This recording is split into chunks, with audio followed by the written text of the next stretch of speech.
1 करोड़ 1 साल का जो हम करना चाहते हैं वो कितना पॉसिबल है? ऐसा नहीं कि आप एक ही महीने के अंदर बहुत ज़्यादा सेल कर लोगे, दिस इज नॉट पॉसिबल। कि लेट्स सपोज एक पर्सन है आज के समय, वो अपना Amazon, फ्लिपकार्ट, मीशो, मिंत्रा, आजियो इन पे लिस्ट करना चाहता है। एंट्री करने के लिए आपके पास डॉक्यूमेंटेशन होनी चाहिए। एक चैलेंज आता है और कि हम जब लिस्टिंग कर लेते हैं तो लिस्टिंग करने के बाद में जो टॉप रैंकिंग पे लिस्टिंग्स रहती हैं वही ऑर्डर्स या वही ट्रैफिक रुक जाता है। सो सबसे पहले ना उसको अपने प्रोडक्ट में बहुत अच्छी रिसर्च करनी चाहिए।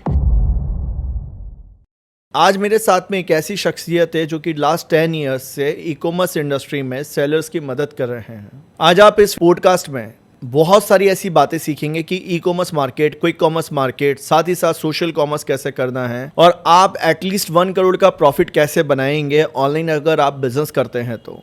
अगर आप ई कॉमर्स सेलर हैं, आप क्विक कॉमर्स करना चाहते हैं, ब्लिंकिट, ज़ेप्टो, आप लाइव कॉमर्स के बारे में समझना चाहते हैं, आप चाहते हैं कि ऑनलाइन बिजनेस आपके लिए है या नहीं है, तो आप इस पॉडकास्ट को अगर ध्यान से देखते हैं तो आप ऐसी बातें सीख पाएंगे जहां पर आप अपने माइंडसेट को नेक्स्ट लेवल ग्रो कर पाएंगे। साथ ही आपको इस पॉडकास्ट के बीच में कई सारे ऐसे इनसाइट्स भी मिलेंगे जहां पर पेन एंड पेपर ले लीजिए, लिखते रहिए कि e commerce industry, quick commerce industry, social commerce industry, offline business, साथ ही साथ किस तरह से ये मार्केट बदल रहे हैं, आपके लिए क्या बेस्ट है, आप घर से बिजनेस करें तो क्या चीज़ चाहिए आपको, आप अगर अपने बिजनेस में इन्वेस्टमेंट्स करें तो कैसे आपके लिए स्टेप बाय स्टेप मॉडल आपको फॉलो करने चाहिए। तो सबसे पहले मैं स्वागत करना चाहूँगा, मेरे साथ में अक्षत जैन हैं जो कि इस इंडस्ट्री में अपनी एक सर्विसेज कंपनी चला रहे हैं, साथ ही एज ए कंसल्टेंट लोगों की मदद कर रहे हैं। अक्षत, बहुत बहुत स्वागत है आपका पॉडकास्ट पर आने के लिए, जहां पर आज आपसे ऐसे ऐसे क्वेश्चंस पूछने वाला हूं जहां पर मैं चाहूँगा कि हम हमारी ऑडियंस को नेक्स्ट लेवल पूरी डीप नॉलेज दें कि at least 1 crore in a year कैसे करेंगे।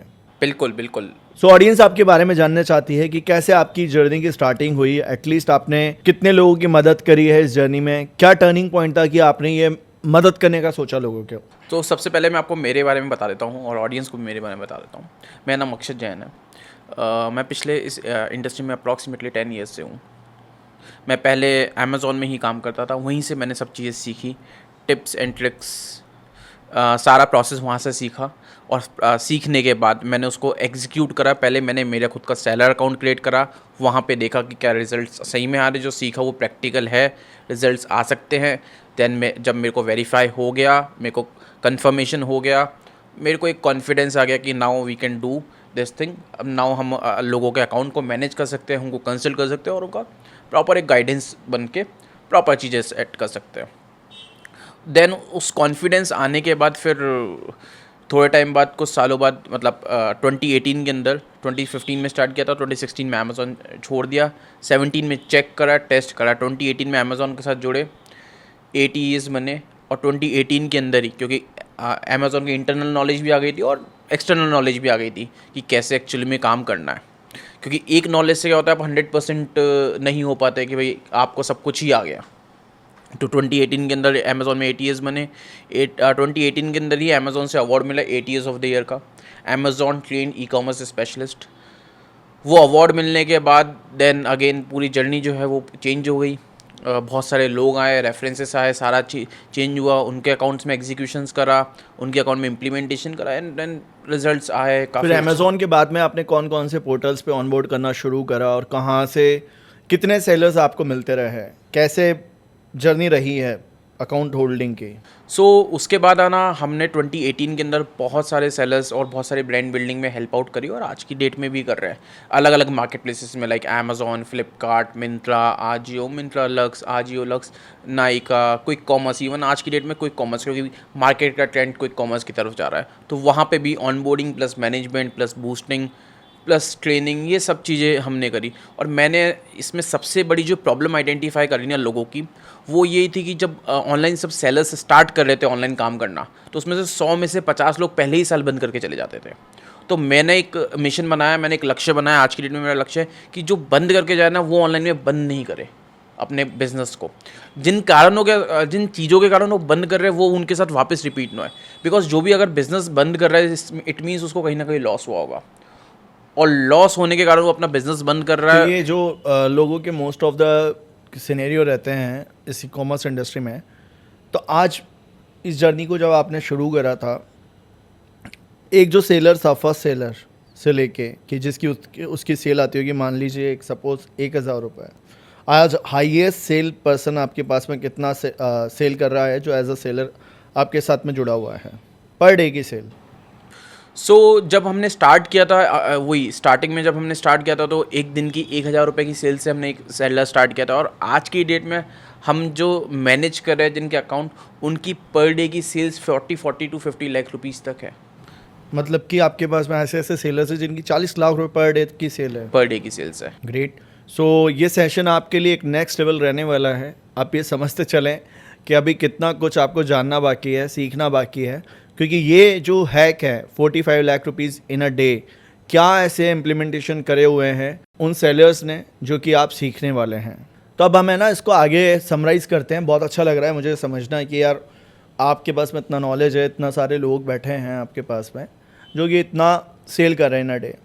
आखिर जो लोग बिज़नेस स्टार्ट करते हैं ना, उनको क्या क्या चीज़ें चाहिए ऑनलाइन बिज़नेस में? ई कॉमर्स की नहीं करेंगे हम बात, पूरे सेगमेंटेशन की बात करेंगे, पर पहले ई कॉमर्स से शुरू होंगे। सेकंड चीज़, हम पहले प्रिपरेशन की बात करेंगे इस पॉडकास्ट में, फिर लॉन्चिंग कैसे होनी चाहिए, जब लॉन्च कर देते हैं लोग क्या प्रॉब्लम्स आती हैं, फिर स्केल करते वक्त कैसे वो स्केल करेंगे, इसके साथ साथ क्विक कॉमर्स मार्केट में कैसे जाना चाहिए, ये सारी चीज़ें डिस्कस करेंगे। तो प्रिपरेशन में मेरा पहला सवाल ये रहेगा कि लेट्स सपोज एक पर्सन है आज के समय, वो अपना अमेज़ॉन, फ्लिपकार्ट, मीशो, मिंत्रा, आजियो, इन पे लिस्ट करना चाहता है अपना, कैसे उसे पहला प्रोडक्ट चूज़ करना चाहिए? सेकंड चीज़, कितना स्टॉक रखना चाहिए, इन्वेंट्री कितनी होनी चाहिए उसकी, एंट्री कैसे करनी चाहिए, और क्या कोर फंक्शनैलिटी है यहाँ पर जिसको वो फॉलो करें? करेक्ट। तो सबसे पहले ना एंट्री करने के लिए मैं आपको सबसे स्टेप बाय स्टेप बताता हूँ।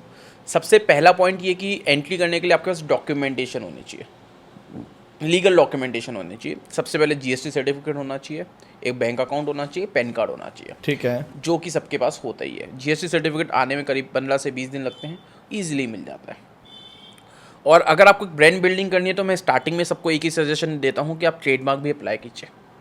रजिस्टर होने में टाइम लगेगा, ये बात बिल्कुल सही है, बट अप्लाई ज़रूर कीजिए आप ट्रेडमार्क को।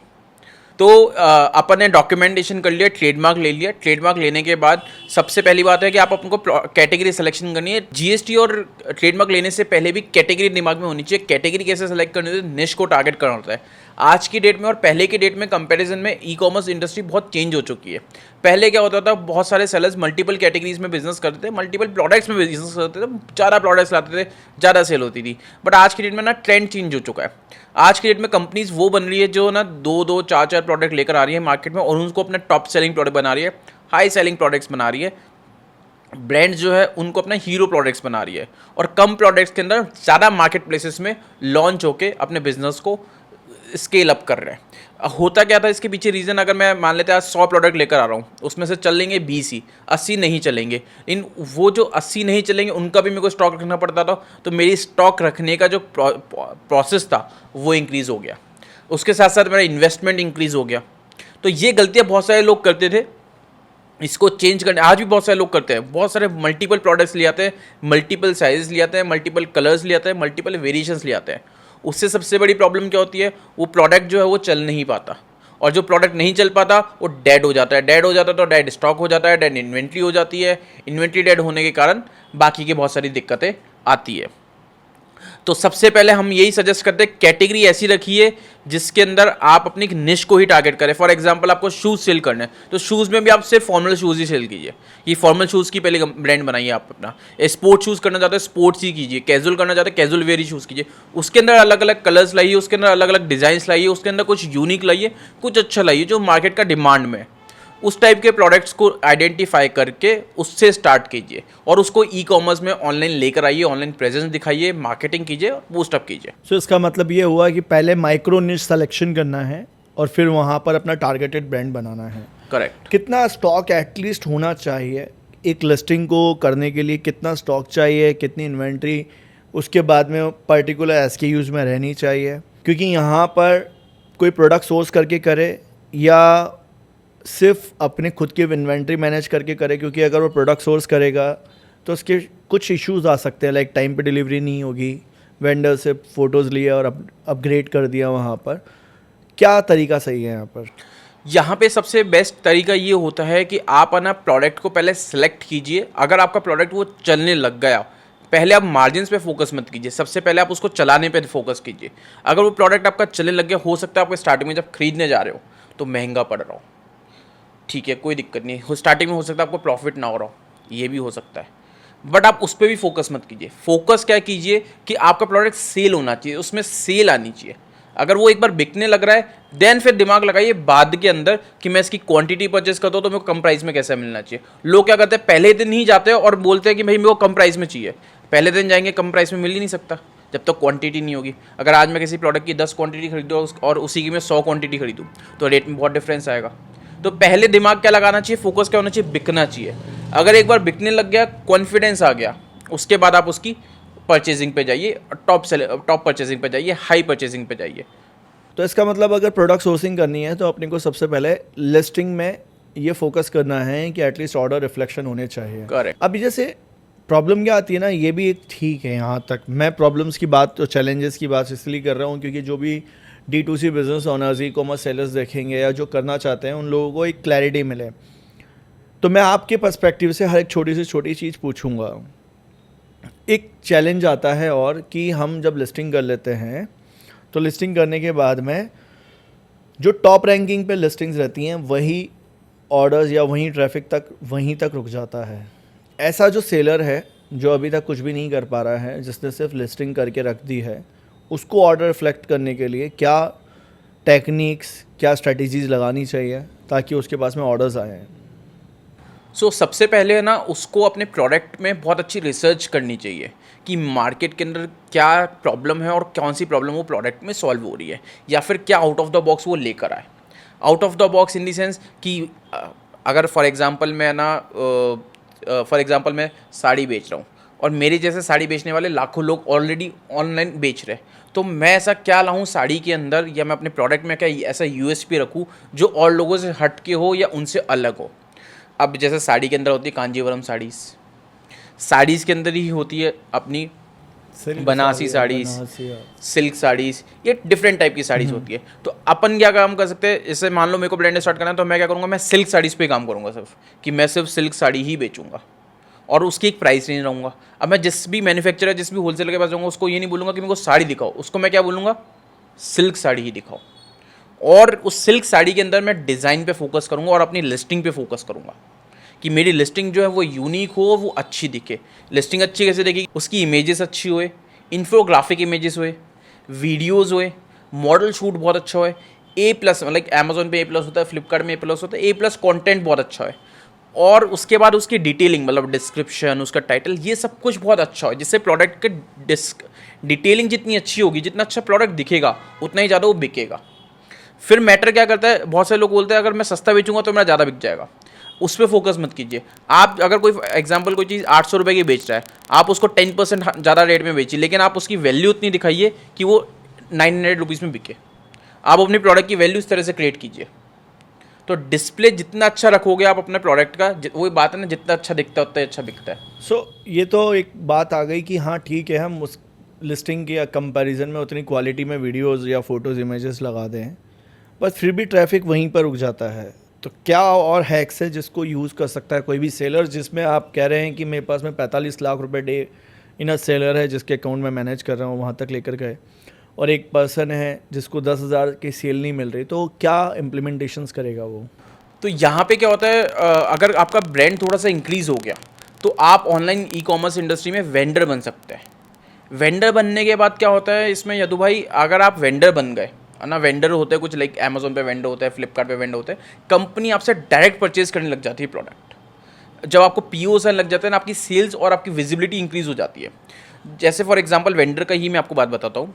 अगर आप ये अपने अमेजोन पे जाएंगे ना, बहुत सारी अगर मैं कोई सेलर होगा तो वो समझेगा इस चीज़ को। अमेजोन पे मिनिमम टू मिनिमम ना शिपिंग चार्ज लगता है 80 रुपीज़ का, अंडर 500 ग्राम के अंदर, ठीक है।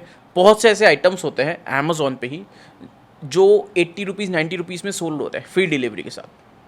अब 80 रुपीज़ तो अमेजोन का फिक्स्ड कॉस्ट है जो डिलीवरी चार्ज लेगा ही लेगा, और 80-90 रुपीज़ में सेल हो रहा है। कैसे पॉसिबल है? बहुत से लोग ये चीज़ देखेंगे, जो सेलर होगा वो समझेगा भी सही इस चीज़ को कि वो कैसे सेल हो रहा है। इसके पीछे क्या होता है, वो वेंडर्स होते हैं। जो ब्रांड होती है वो डायरेक्ट अमेजोन को सप्लाई कर रहा होता है। वहाँ पे ना परसेंटेज फिक्स हो जाता है 30%, 40%, 50%, हम उतना ही चार्ज करेंगे एक प्रोडक्ट पे, एक इन्वेंट्री पे। तो जितना वो चार्ज करेंगे 30%, 40%, तो वहाँ या 30% टू 50% वो XYZ कुछ भी चार्ज करेंगे, तो फिक्स हो गया कि आपका प्रोडक्ट जितने का बिक रहा है उसका इतना परसेंट चार्ज होएगा। देन उसके बाद आपका ना लॉजिस्टिक लगेगा, ना रिटर्न लगेगा, ना कुछ भी नहीं लगेगा। तो उसके बाद आपकी प्रोडक्ट की कॉस्ट बहुत कम हो जाती है। जैसे मैं अपैरल्स की बात करूँ, अपैरल्स में वेंडर है cocoblu retail. Home and उसकी बात करूँ, फर्नीचर्स की बात करूँ, डेकोर की बात करूँ, तो वहाँ पे ई ट्रेड ऑनलाइन अमेजोन पे।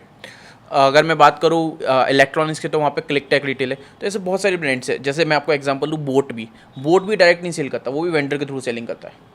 अपने जितने भी प्रोडक्ट्स है वेंडर के थ्रू सेलिंग करता है। वेंडर के थ्रू सेलिंग में होता क्या है, अमेजोन डायरेक्ट आपसे जब प्रोडक्ट परचेज करता है तो वो आपसे एक जगह मंगवा लेगा और उसको अलग अलग अपने सारे वेयर हाउसेस में रेप्लिकेट कर देगा, अलग अलग वेयर हाउसेस में। Like FBA model. Like FBA model. FBA का भी अपर वर्जन होता ही है, जहाँ पे आपके पास POs आएंगे, आपको बस वो POs फुलफिल करने हैं, और PO फुलफिल आपने अगर करा तो वो रेप्लिकेट हो जाएगा सारी इन्वेंट्रीज में। और कस्टमर्स के पास सबसे अच्छी बात क्या होगी कि 2 to 4 आवर्स में डिलीवरी हो जाएगी, 1 से 2 दिन में डिलीवरी हो जाएगी, according to pin codes, according to warehouses. और अब एक चीज़ और आ गई अमेजोन के अंदर, जो ही इसी के आगे अपर वर्जन आ चुका है, क्विक कॉमर्स। तो अगर आपका प्रोडक्ट उसके लिए भी एलिजिबल रहा तो आपको क्विक कॉमर्स में भी चालू अमेजोन का क्विक कॉमर्स तेज है, आई थिंक सो। करेक्ट। तेज, जो आने वाले समय में विद इन 10 मिनट डिलीवरी पे फोकस करेंगे बिल्कुल ना। और कुछ पिन कोड्स में चालू भी हो चुका है, बेंगलोर में चालू हो चुका है, दिल्ली में चालू हो चुका है, और बाकी बहुत सारी जगह में पायलट प्रोजेक्ट पे चल रहा है। ओके, सो बहुत अच्छी डिटेलिंग और इंसाइट्स मिले मुझे भी कि आप अगर कोई भी लिस्टिंग्स लेकर आ रहे हैं, सबसे पहले अपने ऑर्डर रिफ्लेक्शंस पे, सो इसमें कितना मैटर करता है कोई भी ई कॉमर्स पे अगर आ रहा है, रिव्यूज़ और इसके अलावा और ओवरऑल कहाँ से वो लिस्टिंग को ऊपर लेकर आ सकता है। तो इसमें ना यदु भाई, हम लोग क्या करते हैं, हम कोई भी हमारा सेलर होता है, हमारा कोई क्लाइंट होता है, तो हम उनको एक चीज़ बहुत क्लियरली बताते हैं कि 6 पिलर्स होते हैं ई कॉमर्स में, आपको हमेशा 6 पिलर्स पे ही काम करना है। पहला पिलर है आपका प्रोडक्ट का सोर्सिंग। आपका प्रोडक्ट का सोर्सिंग अच्छा होना चाहिए, मतलब क्वालिटी अच्छी होनी चाहिए, अकॉर्डिंग टू प्राइस होना चाहिए, ये आपका होना चाहिए पहला पिलर, कि आपके पास क्वालिटी अच्छी मिले। ऐसा नहीं कि आप प्रोडक्ट जो परचेज करके आ रहे हो वो आपको डिफेक्टिव दे रहा हो, सामने वाले से आप डिफेक्टिव प्रोडक्ट ले रहे हो, तो वहाँ पे आपका बहुत अच्छे से काम होना चाहिए। दूसरा पिलर होता है आपकी लिस्टिंग पे काम बहुत अच्छे से होना चाहिए। लिस्टिंग पे काम कैसे, आपका वीडियोज़ डाला हुआ होना चाहिए लिस्टिंग में, फोटोज़ डाला हुआ होना चाहिए, इन्फोग्राफिक इमेजेस होनी चाहिए, स्पीकिंग इमेजेस होनी चाहिए। मतलब इमेजेस बोले, आपका डिस्क्रिप्शन नहीं पड़ेगा कस्टमर क्या होगा, आपका ना सिर्फ प्रोडक्ट देखेगा, इमेज को देखेगा, रेटिंग रिव्यूज़ को देखेगा, उससे जज करेगा प्रोडक्ट को, और अच्छा लगेगा तो परचेस कर लेगा, ऐड टू कार्ट करेगा, विश लिस्ट में ऐड करेगा और परचेस कर लेगा फ्यूचर में, या हैंड टू हैंड परचेस कर लेगा। अब लोग क्या करते हैं यहाँ पे ना, अपने इमेजेस पे काम नहीं करते, अपने प्रोडक्ट पे काम नहीं करते, वो सोर्सिंग पे काम करते हैं, अपनी ब्रांडिंग पे काम नहीं करते, पैकेजिंग पे काम नहीं करते। तो सेकंड पिलर ये हो गया आपका प्रोडक्ट का डिस्प्ले, जिसको आप बोल सकते हो डिस्प्ले, जितना अच्छा दिखेगा उतना ज़्यादा बिकेगा। तीसरा पिलर है, आप अपने प्रोडक्ट में रेटिंग एंड रिव्यू सबसे सुपर रखिए। अगर आप अपने प्रोडक्ट में रेटिंग एंड रिव्यू सुपर रखते हैं, ज़्यादा से ज़्यादा रखते हैं और अच्छी से अच्छी रखते हैं, तो आपका प्रोडक्ट में कस्टमर को ट्रस्ट बिल्डअप होएगा। चौथा है, आप अपने प्रोडक्ट में एडवर्टाइजमेंट्स एंड प्रमोशंस लगाइए। फोर्थ पिलर है एडवर्टाइजमेंट्स एंड प्रमोशंस का। अपने प्रोडक्ट में जैसे आपने प्रोडक्ट लिस्ट करा, वो अच्छा दिख रहा है, अच्छा रेटिंग रिव्यू है, अब उस पर आप एडवर्टाइजमेंट्स और प्रमोशंस को लगाइए। एडवर्टाइजमेंट्स एंड प्रमोशंस आप लगाएंगे तो आपके पास सेल्स आने की प्रोबेबिलिटी सबसे ज़्यादा हो जाएगी। लोग क्या करते हैं, आज लिस्ट करा, कल से एडवर्टाइजमेंट लगा दे, अरे भाई उसके अंदर रेटिंग रिव्यू नहीं है, कुछ प्रोडक्ट में अच्छा नहीं है, उसमें डिटेल्स अच्छी नहीं है, तो आपको वो कॉस्ट ही नहीं बैठेगी, उसका एडवर्टाइजमेंट की कॉस्ट बहुत ज़्यादा आएगी। फिर उसके बाद आप प्रमोशंस लगाइए, इंटरनल प्रमोशन लगाइए जो अमेजोन पे होता है। अमेजोन पे एडवर्टाइजमेंट्स होता है, फ्लिपकार्ट पे एडवर्टाइजमेंट होता है, मार्केट प्लेस में, हर मार्केट प्लेस में एडवर्टाइजमेंट्स का ऑप्शन होता है, अमेजोन, फ्लिपकार्ट, मिंत्रा, जो सब में, वो लगाइए। उसके बाद फिफ्थ पिलर आता है ऑर्डर्स एंड रिटर्न्स का, कि आपको अपने ऑर्डर्स जो आ रहे हैं उसको प्रॉपरली भेजना है, टाइमली भेजना है और टाइमली उसको देखना है, टाइमली उसको भेजना है और टाइमली उसको देखना है, और रिटर्न्स को मैनेज करना है कि कोई भी प्रोडक्ट रिटर्न आ रहा है तो कस्टमर किस रीज़न के कारण रिटर्न कर रहा है, और वो दिक्कतें बार बार नहीं है हर एक कस्टमर्स को, उनको सही करना है, उनसे सीखना है, सीख के उसको इम्प्लीमेंट करना है। सिक्स्थ और लास्ट जो पिलर होता है ई कॉमर्स का, वो होता है पेमेंट्स का, कि आप आपने प्रोडक्ट लिस्ट कर दिया, प्रोडक्ट भेज भी दिया, ऑर्डर्स भी आ गए, सब कुछ हो गया, अब आपको काम करना है आपके पेमेंट्स पे, कि पेमेंट सही आ रहा है कि नहीं आ रहा, पेमेंट्स बराबर दिख रहा है कि नहीं दिख रहा, पेमेंट रिकनसाइल करना आपको अच्छे से आना चाहिए, कि मैं इतने का बेच रहा था, इतना का एडवर्टाइजमेंट कॉस्ट था, इतना मेरे अकाउंट में आ रहा है, इतना मेरे को प्रॉफिट हो रहा है। लोग यही सबसे बड़ी मिस्टेक करते थे और इसी के कारण बहुत सारे ई कॉमर्स सेलर पहले ही साल बंद कर जाते हैं, क्योंकि वो ये सब चीज़ें नहीं कर पाते। मैं ये मानता हूँ अगर किसी भी इंसान ने इन 6 पिलर पे काम कर लिया ना, तो उसको कभी भी दिक्कत नहीं आएगी ई कॉमर्स इंडस्ट्री में। सुपर ऑसम नॉलेज थी ये कि 6 पिलर्स आपके सामने होने चाहिए जिन पर आप प्रॉपरली वर्क करेंगे तो आपके लिस्टिंग्स ऊपर आएंगी। मैं कहता हूँ कि मोस्ट ऑफ द लोगों के सामने इतना अगर वो अचीव कर लेते हैं तो भी अगर वो अटक जाते हैं कहीं पर भी, लेट्स सपोज कि वो कहेंगे कि हमने सब कुछ चीज़ें कर ली फिगर आउट, फिर भी हमारी सेल्स नहीं आ रही है, तो ऐसी कोर क्या चीज़ें हैं जिनको उनको और डीप जाना पड़ेगा, समझना पड़ेगा। बिकॉज मुझे तो ऐसा लगता है ई कॉमर्स पे बिज़नेस बनाने के साथ साथ आपको पूरा ऑनलाइन बिजनेस बनाना पड़ेगा। लाइक आपके ऑफर्स क्या हैं, आपका मॉडल सोशल मीडिया के थ्रू कैसा वर्क कर रहा है, आप एटलीस्ट अगर ई कॉमर्स पे हैं तो आपकी ब्रांड बिल्डिंग कहाँ पर चल रही है, क्या आपकी ब्रांड बिल्डिंग ऑनलाइन चल रही है नहीं चल रही। बिकॉज अगर कभी लेट्स सपोज कुछ लोगों के लिस्टिंग्स भी तो हट जाती हैं, उनके बिजनेसेस बंद हो जाते हैं। मैंने भी ऐसा बहुत सालों में देखा है, कई लोग अर्श पे थे फिर फर्श पे आ गए बिकॉज ऑफ द रीज़न वो सिर्फ एक लिस्टिंग पे डिपेंडेंट थे। आपका क्या कहना है कि कहाँ से उनको क्या चीज़ें अपॉर्चुनिटी देखनी चाहिए, और अगर ये 6 पिलर्स भी यूज़ कर रहे हैं तो सेल्स क्यों नहीं आ रही है, क्या कारण हो सकता है? करेक्ट। तो यहाँ पे है ना, हर एक इंसान को अपने कंपटीशन को एनालिसिस करना बहुत इंपॉर्टेंट है कि आप अपने कॉम्पिटिटर बनाइए या आप अपने मार्केट को रिसर्च कीजिए कि आप जो बेच रहे हैं सेम ऐसा आइटम और कितने लोग बेच रहे हैं, वो लोग कितने का बेच रहे हैं, वो लोग कैसे बेच रहे हैं, वो वेंडर के थ्रू बेच रहे हैं या वो डायरेक्ट बेच रहे हैं। ये चीज़ आप सबसे पहले देखिए। प्लस वो अगर कोई बेस्ट सेलर है आपकी कैटेगरी के अंदर, उससे कंपैरिजन कीजिए, उससे अच्छा प्रोडक्ट लाइए और उससे प्राइस कंपटीशन में आइए। प्राइस कंपटीशन में नहीं आ सकते तो value of for the product चाहिए। हर एक कस्टमर को, अगर फॉर एग्जांपल मैं कोई प्रोडक्ट 1000 का बेच रहा हूँ तो 1000 का वैल्यू होना चाहिए। डजेंट मैटर वो मेरे को 100 का पड़ रहा है 500 का पड़ रहा है, वो मैटर नहीं करता, बट उसकी वैल्यू जो है उतनी होनी चाहिए। वो मैटर बहुत ज़्यादा करती है आज के डेट में एक हर एक कस्टमर के लिए। मैं कस्टमर पॉइंट ऑफ व्यू से बोला हूँ। अब आपने एक चीज़ इसके अंदर बोली कि अगर कोई बिजनेस करना चाहे तो वो डिपेंडेबल ना रहे एक लिस्टिंग के ऊपर। ये बात बिल्कुल, मैं इस बात से मैं डेफिनेटली आपकी बात से एग्री करूँगा कि आप अपनी लिस्टिंग के अंदर एक प्रोडक्ट के ऊपर और एक चीज़ के ऊपर और एक मार्केट प्लेस के ऊपर डिपेंड भी मत रहिए। आप अपने बिजनेस को 360 डिग्री लेके जाइए। 360 डिग्री इन दी सेंस, आप अपने प्रोडक्ट को ऑनलाइन भी लिस्ट कीजिए, सोशल मीडिया पे भी लिस्ट कीजिए, और उसके साथ साथ आप अपना इंस्टाग्राम पे भी उस प्रोडक्ट को डालिए, फेसबुक पे भी डालिए, व्हाट्सएप पे भी ब्रॉडकास्टिंग स्टार्ट कीजिए उस प्रोडक्ट की। उसको अलग अलग चैनल्स में चैनलाइज कीजिए, अलग अलग मार्केट प्लेस में चैनलाइज कीजिए। प्रोडक्ट आपके पास बहुत कम होना चाहिए, लेकिन उसको अलग अलग मार्केट प्लेसेस बहुत सारे होने चाहिए, बहुत ज़्यादा होने चाहिए। मेरे हिसाब से इस तरह से आप अपने प्रोडक्ट को, कम प्रोडक्ट को ज़्यादा जगह लेके जाएंगे तो बहुत जल्दी और बहुत अच्छा रिजल्ट आपके पास आएगा और आपके बिजनेस को आप उतनी ही तेज़ी से ग्रो कर पाएंगे। कम प्रोडक्ट रखिए लेकिन मार्केट प्लेस ज़्यादा रखिए। Less product, more market places, so that you can get the more sales, you can get the more views, you can get the more clicks, और you can get the more profit। सब मैं preparation को थोड़ा next level लेकर जाना चाहूँगा कि एक घर से ही कोई स्टार्ट करना चाहता है, कैसे वो निश फाइंड आउट कर पाए, कैसे निश के साथ में एक कुछ यूएसपी वो लगा पाए। इसके अलावा कितना इन्वेस्टमेंट चाहिए उसको, अगर जैसे 3 लाख रुपए तक अचीव करना है उसको per month, in just of number of sales. मैं सेल्स की बात करूँगा पहले, क्योंकि प्रॉफिटेबिलिटी धीरे धीरे इंक्रीज़ कर सकता है। तो क्या स्टेप्स लेने चाहिए और घर से इन्वेस्टमेंट कितना लग सकता है उसका प्रिपरेशंस में? जैसे आपने बताया कि किसी को 3 लाख रुपए का मंथली सेल्स करना है, तो उसके लिए उसको कितना इन्वेस्टमेंट लगेगा और क्या स्टेप्स होंगे उसको एग्जीक्यूट करने के लिए।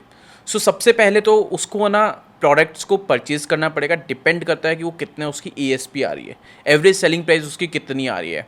उसके अकॉर्डिंगली वो लेट्स से फॉर एग्जांपल उसकी अगर है ना लेट्स से फॉर एग्जांपल उसके ना 300 रुपीज़ की ASP, एवरेज सेलिंग प्राइस 300 रुपये की है, तो उसको 1000 ऑर्डर भेजने पड़ेंगे 3 लाख रुपए की सेल के लिए। और 1000 ऑर्डर मतलब दिन के 30 ऑर्डर लगभग, 30 से 35 ऑर्डर लगभग होंगे, तो जाके वो 1000 ऑर्डर महीने के जाएगा। तो इसका बहुत ईजी तरीका मैं आपको बताता हूँ। सबसे पहले तो अपने को वो प्रोडक्ट ढूंढना है जो अपने को मार्केट में 100-150 रुपये तक का मिल जाए, मैक्सिमम 80 रुपये से लेकर 150 रुपये के अंदर मिल जाए। उसके बाद वो लिस्ट होगा 300 से लेकर 400 रुपये के अंदर, और देन उसके बाद उसकी प्रोडक्ट की ब्रांडिंग मार्केटिंग वो चालू होएगी और उसको ना मल्टीपल मार्केट प्लेस, उसको ना 5 मार्केट प्लेस में उस प्रोडक्ट को लॉन्च करिए, ठीक है। 5 मार्केट प्लेस में लॉन्च करते तो आपको एक दिन में एक मार्केट प्लेस से 6 से लेकर 10 ऑर्डर ही लेने हैं। तो किसी में 10 ऑर्डर आ रहे होंगे, किसी में 4 ही आ रहे होंगे, किसी में 6 आ रहे होंगे, किसी में 10 से 15 ऑर्डर आ रहे होंगे। तो ऐसे लगभग आकर 30 ऑर्डर का आपको टारगेट बनाना है। तो जैसे आपका 30 से 35 ऑर्डर का टारगेट बनेगा, अब मैं लेट से उसके अंदर ना 20% रिटर्न आ रहा है कोरियर एंड कस्टमर दोनों मिला के, मैं अज्यूम कर रहा हूँ आप जिस कैटेगरी में डील कर रहे हैं। तो अब अगर 30 ऑर्डर आए तो उसमें से डिलीवर तो हो रहे 24 ऑर्डर ही, तो लगभग 750 ऑर्डर ही डिलीवर हो रहे हैं। तो 750 ऑर्डर के हिसाब से अगर मैं एक ऑर्डर पे एग्जांपल मान के चलता हूँ कि आपका ना पर प्रोडक्ट पे भी अगर मैं मान के चलता हूँ कि 700 रुपये का भी 50 रुपये का भी प्रॉफिट हो रहा है और 700 पीस में मैं कंसिडर करके चलता हूँ कि तो आपका लगभग 35,000 रुपये का आपका प्रॉफिट होगा अगर 50 रुपये का प्रॉफिट हो रहा है। तो आपको प्रॉफिट वेरी कर सकता है आपके प्रोडक्ट के ऊपर, आपकी सेलिंग प्राइस के ऊपर और हर चीज़ के ऊपर। मैं नेट प्रॉफिट की बात कर रहा हूँ यहाँ पे, और ग्रॉस प्रॉफिट की बात करूँ तो 80 रुपीज़ का, 80 to 100 रुपीज़ का ग्रॉस प्रॉफिट एंड बाकी सारे खर्चे काट के नेट प्रॉफिट आपका जो है 50 रुपीज़ का बैठता है। तो आप तब जाके ना 700 पीस के अंदर 35,000 रुपये का पर मंथ का सेल्स पे प्रॉफिट अर्न कर सकते हैं।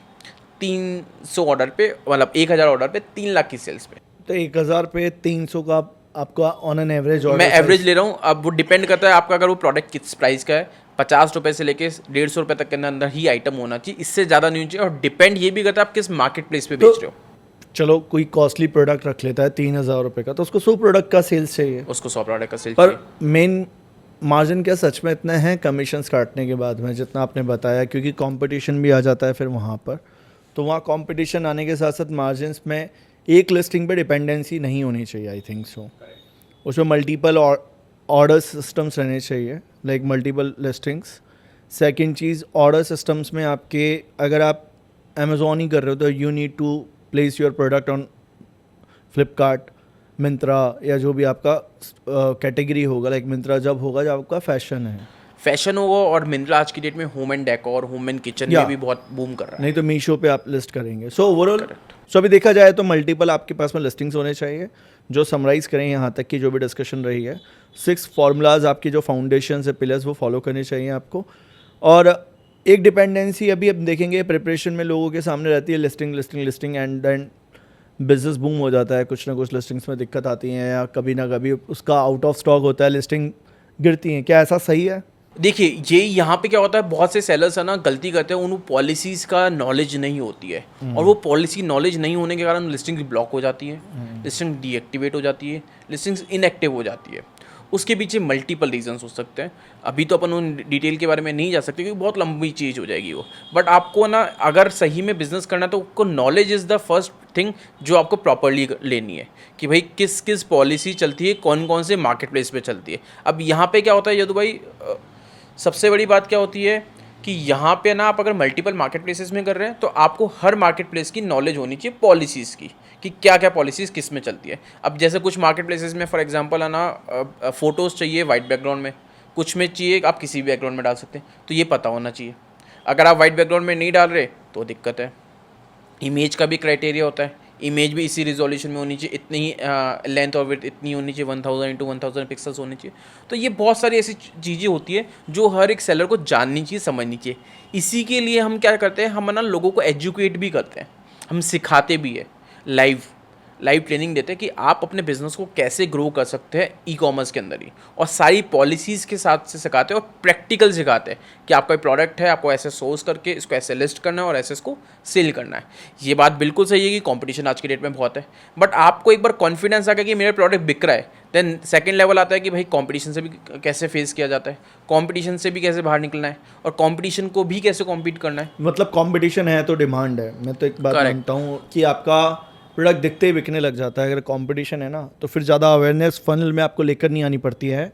अभी तक हमने ये समझ लिया कि डिपेंडेंसी एक ई कॉमर्स पे कैसे रखनी है, बट अब ये देखना है कि ऑनलाइन बिजनेस कैसे बनता है, क्योंकि मेरा जो इंटरेस्ट रहा है ना स्टार्टिंग से वो ऑनलाइन बिजनेस बिल्डिंग को समझने में रहा है। तो मैं अक्सर से अब समझने वाला हूँ कि ऑनलाइन बिजनेस में कैसे एटलीस्ट बिजनेस ग्रोथ के लिए अपॉर्चुनिटीज़ देखनी चाहिए। क्योंकि एक तरह से आप अगर 1 करोड़ कर रहे हैं कि आपने फोकस कर लिया कि सिर्फ मुझे 1 लिस्टिंग कर लेनी है और 1 करोड़ प्रॉफिट बना लूँगा, ऐसा पॉसिबल नहीं होगा। बहुत सारे एस्पेक्ट्स होंगे और कैसे कोई कॉमर्स पे आपको आने वाले समय में ऑनबोर्ड होना है, ये अभी आने वाले टाइम पे मैं क्वेश्चंस पूछूंगा, इस पर डिस्कशन करने वाले हैं। क्या फ्यूचर देखते हो आप ऑनलाइन बिजनेस का? कैसे 360 डिग्री सेल्स हम बिल्ड करें? कौन कौन से एस्पेक्ट्स पे आप काम करवा रहे हो जो आपके क्लाइंट्स काम कर रहे हैं आपके साथ में? सबसे पहले तो हम प्रोडक्ट सोर्सिंग से लेके ब्रांड बिल्डिंग पे फोकस करवाते हैं कि आप अपनी ब्रांड को कैसे बिल्डअप कर रहे हो। मैं आपको इसका एक एग्जांपल देता हूँ। हमारे एक ना कॉस्मेटिक के क्लाइंट है जो है ना हेयर शैम्पूस में डील करते हैं। तो जब वो पैकेजिंग बना रहे थे तो हमने उनको स्टार्टिंग में बोला पैकेजिंग में आप QR कोड डालिए, एक QR कोड अपने पैकेजिंग पे डालिए, और जैसे उस कस्टमर उस QR कोड को स्कैन करे वो रिडायरेक्ट हो जाए आपके अमेज़ॉन पे या आपकी वेबसाइट पे। ठीक है, तो हमने अभी अमेज़ॉन पे रिडायरेक्ट करा। रिडायरेक्ट करने के बाद जैसे वो उसको QR करता है तो नेक्स्ट परचेसिंग कर सकता है, सीधे बाय नाउ वाले ऑप्शन पे ले जाएगा वो। तो जैसे कस्टमर ने करा उसको नेक्स्ट, जैसे ही उसको बॉटल परचेज करनी है, स्कैन करा और रिडायरेक्ट हो गया अमेज़ॉन पे और वहाँ पे बाय नाउ का ऑप्शन आ गया। तो इससे हो क्या रहा है कि अगली बार कस्टमर को अगेन वो सेम चीज़ नहीं करनी पड़ेगी, अगेन उसको सेम जर्नी रिपीट नहीं करनी पड़ेगी। वो अमेज़ॉन पे जाएगा, जो है मेंस शैम्पू लिखेगा, शैम्पू लिखने के बाद उसके बाद फिर वो बहुत सारे ब्रांड्स को देखेगा, फिर उनमें से कोई जो उसको बेस्ट लग रहा होगा वो लेगा। उसको वही सेम जो प्रोसीजर है वो अपन ने कट आउट कर दिया, और इससे क्या हो रहा है, वो कस्टमर रिपीट हो रहा है, तो आपनी जो मार्केटिंग कॉस्ट थी वो कम हो गई। तो ऐसी बहुत सारी चीज़ें होती है ब्रांड बिल्डिंग के लिए जो हम करवाते हैं। तो हम पहले समझते हैं, उनके साथ बैठते हैं, डिस्कस करते हैं कि वो अपने क्या विज़न रखते हैं। अब मैं आपको इसी में एक सेकेंड एग्जांपल देता हूँ कि जो 10,000 रुपये की सेल पर डे की कर रहा है और जो 10 लाख रुपये की पर डे की सेल कर रहा है, उसकी सोच में क्या डिफरेंस आता है। बिकॉज सबसे बड़ा मैटर जो करता है वो सोच का करता है कि भाई आदमी किस तरह से सोच रहा है, क्या उसकी थिंकिंग है, उसके हिसाब से उसके बिजनेस पे वो इम्पैक्ट आती है और उस पे बिजनेस पे ही वो इफेक्ट पड़ती है। ये जो बिजनेस ओनर करते हैं ना, उन लोगों की सोच में है ये। तो अब जैसे जो 10,000 रुपये वाला है वो क्या करता है, वो एक ही प्रोडक्ट पे एक ही मार्केट प्लेस पे बैठा हुआ है, या फिर वो 2 से 3 मार्केट प्लेस पे है। लेकिन जो 10 लाख रुपए के, वो अपना मार्केट प्लेसेस भी सारे ऑन रखेगा, वो अपने ई-कॉमर्स भी ऑन रखेगा, सारे के सारे क्विक कॉमर्स भी ऑन रखेगा, सोशल कॉमर्स भी ऑन रखेगा, और साथ ही साथ फ्यूचर के अंदर वो अपनी वेबसाइट भी बिल्ड करेगा।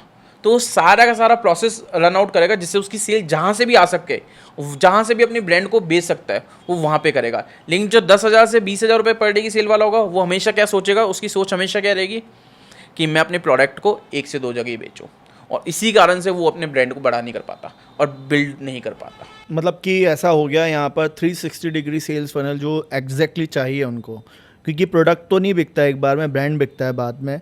और रीज़न क्या रहता है, जब भी लिस्टिंग कर लेते हैं तो लिस्टिंग में फिर मार्जिन्स और इसकी लड़ाई में वो फंसे रहते हैं। तो एक सोच ये भी आ जाती है कि यार प्रॉफिट नहीं आ रहा, रिटर्न आ रहा है, तो स्केल कैसे करें। तो वो सिर्फ और सिर्फ एक जगह को फोकस करके अपने प्रोडक्ट को आगे, मतलब प्लेसमेंट ही नहीं करते, जिसकी वजह से ट्रैफिक आए उन पर। वो सबसे बड़ा कारण मैंने देखा कि जो आपने बताया ना, कि अगर वो सब जगह फोकस करें कि हाँ मैं थोड़ा सा 20% सेल्स यहाँ लाऊँ, 30% यहाँ से लाऊँ, ई-कॉमर्स से, क्विक कॉमर्स से, सोशल कॉमर्स से, तो ट्रैफिक जनरेट हो जाएगा। करेक्ट, बिल्कुल सही है। सो अब अगर कोई भी प्रोडक्ट बेस्ड बिजनेस ओनर है, आप क्विक कॉमर्स को कैसे देखते हो कि क्विक कॉमर्स में क्या फ्यूचर है, कैसे ये एक तरह से आज तो जो चल रहा है क्विक कॉमर्स में, लाइक Tier 1 2 सिटीज़ पे हैं, और कितना आप रेशियो बताना, कितने $1 बिलियन की लाइक इंडस्ट्री है इस वक्त, कैसे रैपिडली ग्रो कर रही है। फिर मैं मेरे एस्पेक्ट से बताऊंगा, बिकॉज मैंने भी फूड एंड FMCG में बहुत सारे लोगों के साथ में भी क्विक कॉमर्स पे ऑनबोर्ड कराया है सारी चीज़ें। तो क्या मार्केट आप इवॉल्व देखते रहो? तो इसके अंदर है ना, मैं आपको एक चीज़ बताऊँ, क्विक कॉमर्स, सबसे पहली बात मैं आपको ये बताता हूँ, लगभग 2 लाख से ज़्यादा सेलर्स किराना स्टोर्स पिछले 1 साल में बंद हो चुके due to increase of quick commerce. आप गूगल पे भी ये सेम चीज़ सर्च कर सकते हैं कि how many kirana shops closed in last year. तो अप्रॉक्सीमेटली 2 लाख जो है बिजनेस स्टैंडर्ड्स का ये फिगर है। तो क्विक कॉमर्स जितनी तेज़ी से इंक्रीज़ कर रहा है और लोगों की डिमांड को जितनी तेज़ी से ये इंक्रीज़ कर रहा है और डिपेंडेबिलिटी बढ़ा रहा है Tier 1 और Tier 2 सिटीज़ के अंदर, वो बहुत तेज़ी से हो रही है। और मैं आपको एक चीज़ बताऊँ यदु जी, अगले 5 साल के अंदर क्विक कॉमर्स इंडस्ट्री डबल होने वाली है। आज की डेट में $5 बिलियन की इकोनॉमी है, इंडस्ट्री है क्विक कॉमर्स की, लेकिन अगले 5 साल के अंदर ये डबल होने वाली है और उसके 5 साल में और डबल होने वाली है। तो तो ये डेटा है, ये इंक्रीज होने वाला है, बिकॉज आज की डेट में क्विक कॉमर्स इंडस्ट्री जो है वो टियर 1 टियर 2 सिटीज़ में जैसे ये 3 और 4 में पहुंचने लगेगी, सेल्स ऑटोमेटिक डबल है और ये बहुत जल्दी होगी। और दूसरी बात ये कि क्विक कॉमर्स में अभी तक क्या बड़े बड़े जाइंट्स थे नहीं, अब फ्लिपकार्ट आ चुका है, फ्लिपकार्ट मिनट्स आ गया, अमेजोन तेज आ चुका है, मिंत्रा का फैशन डिलीवरी आ चुका है, Myntra now 30 minutes fashion delivery Myntra की।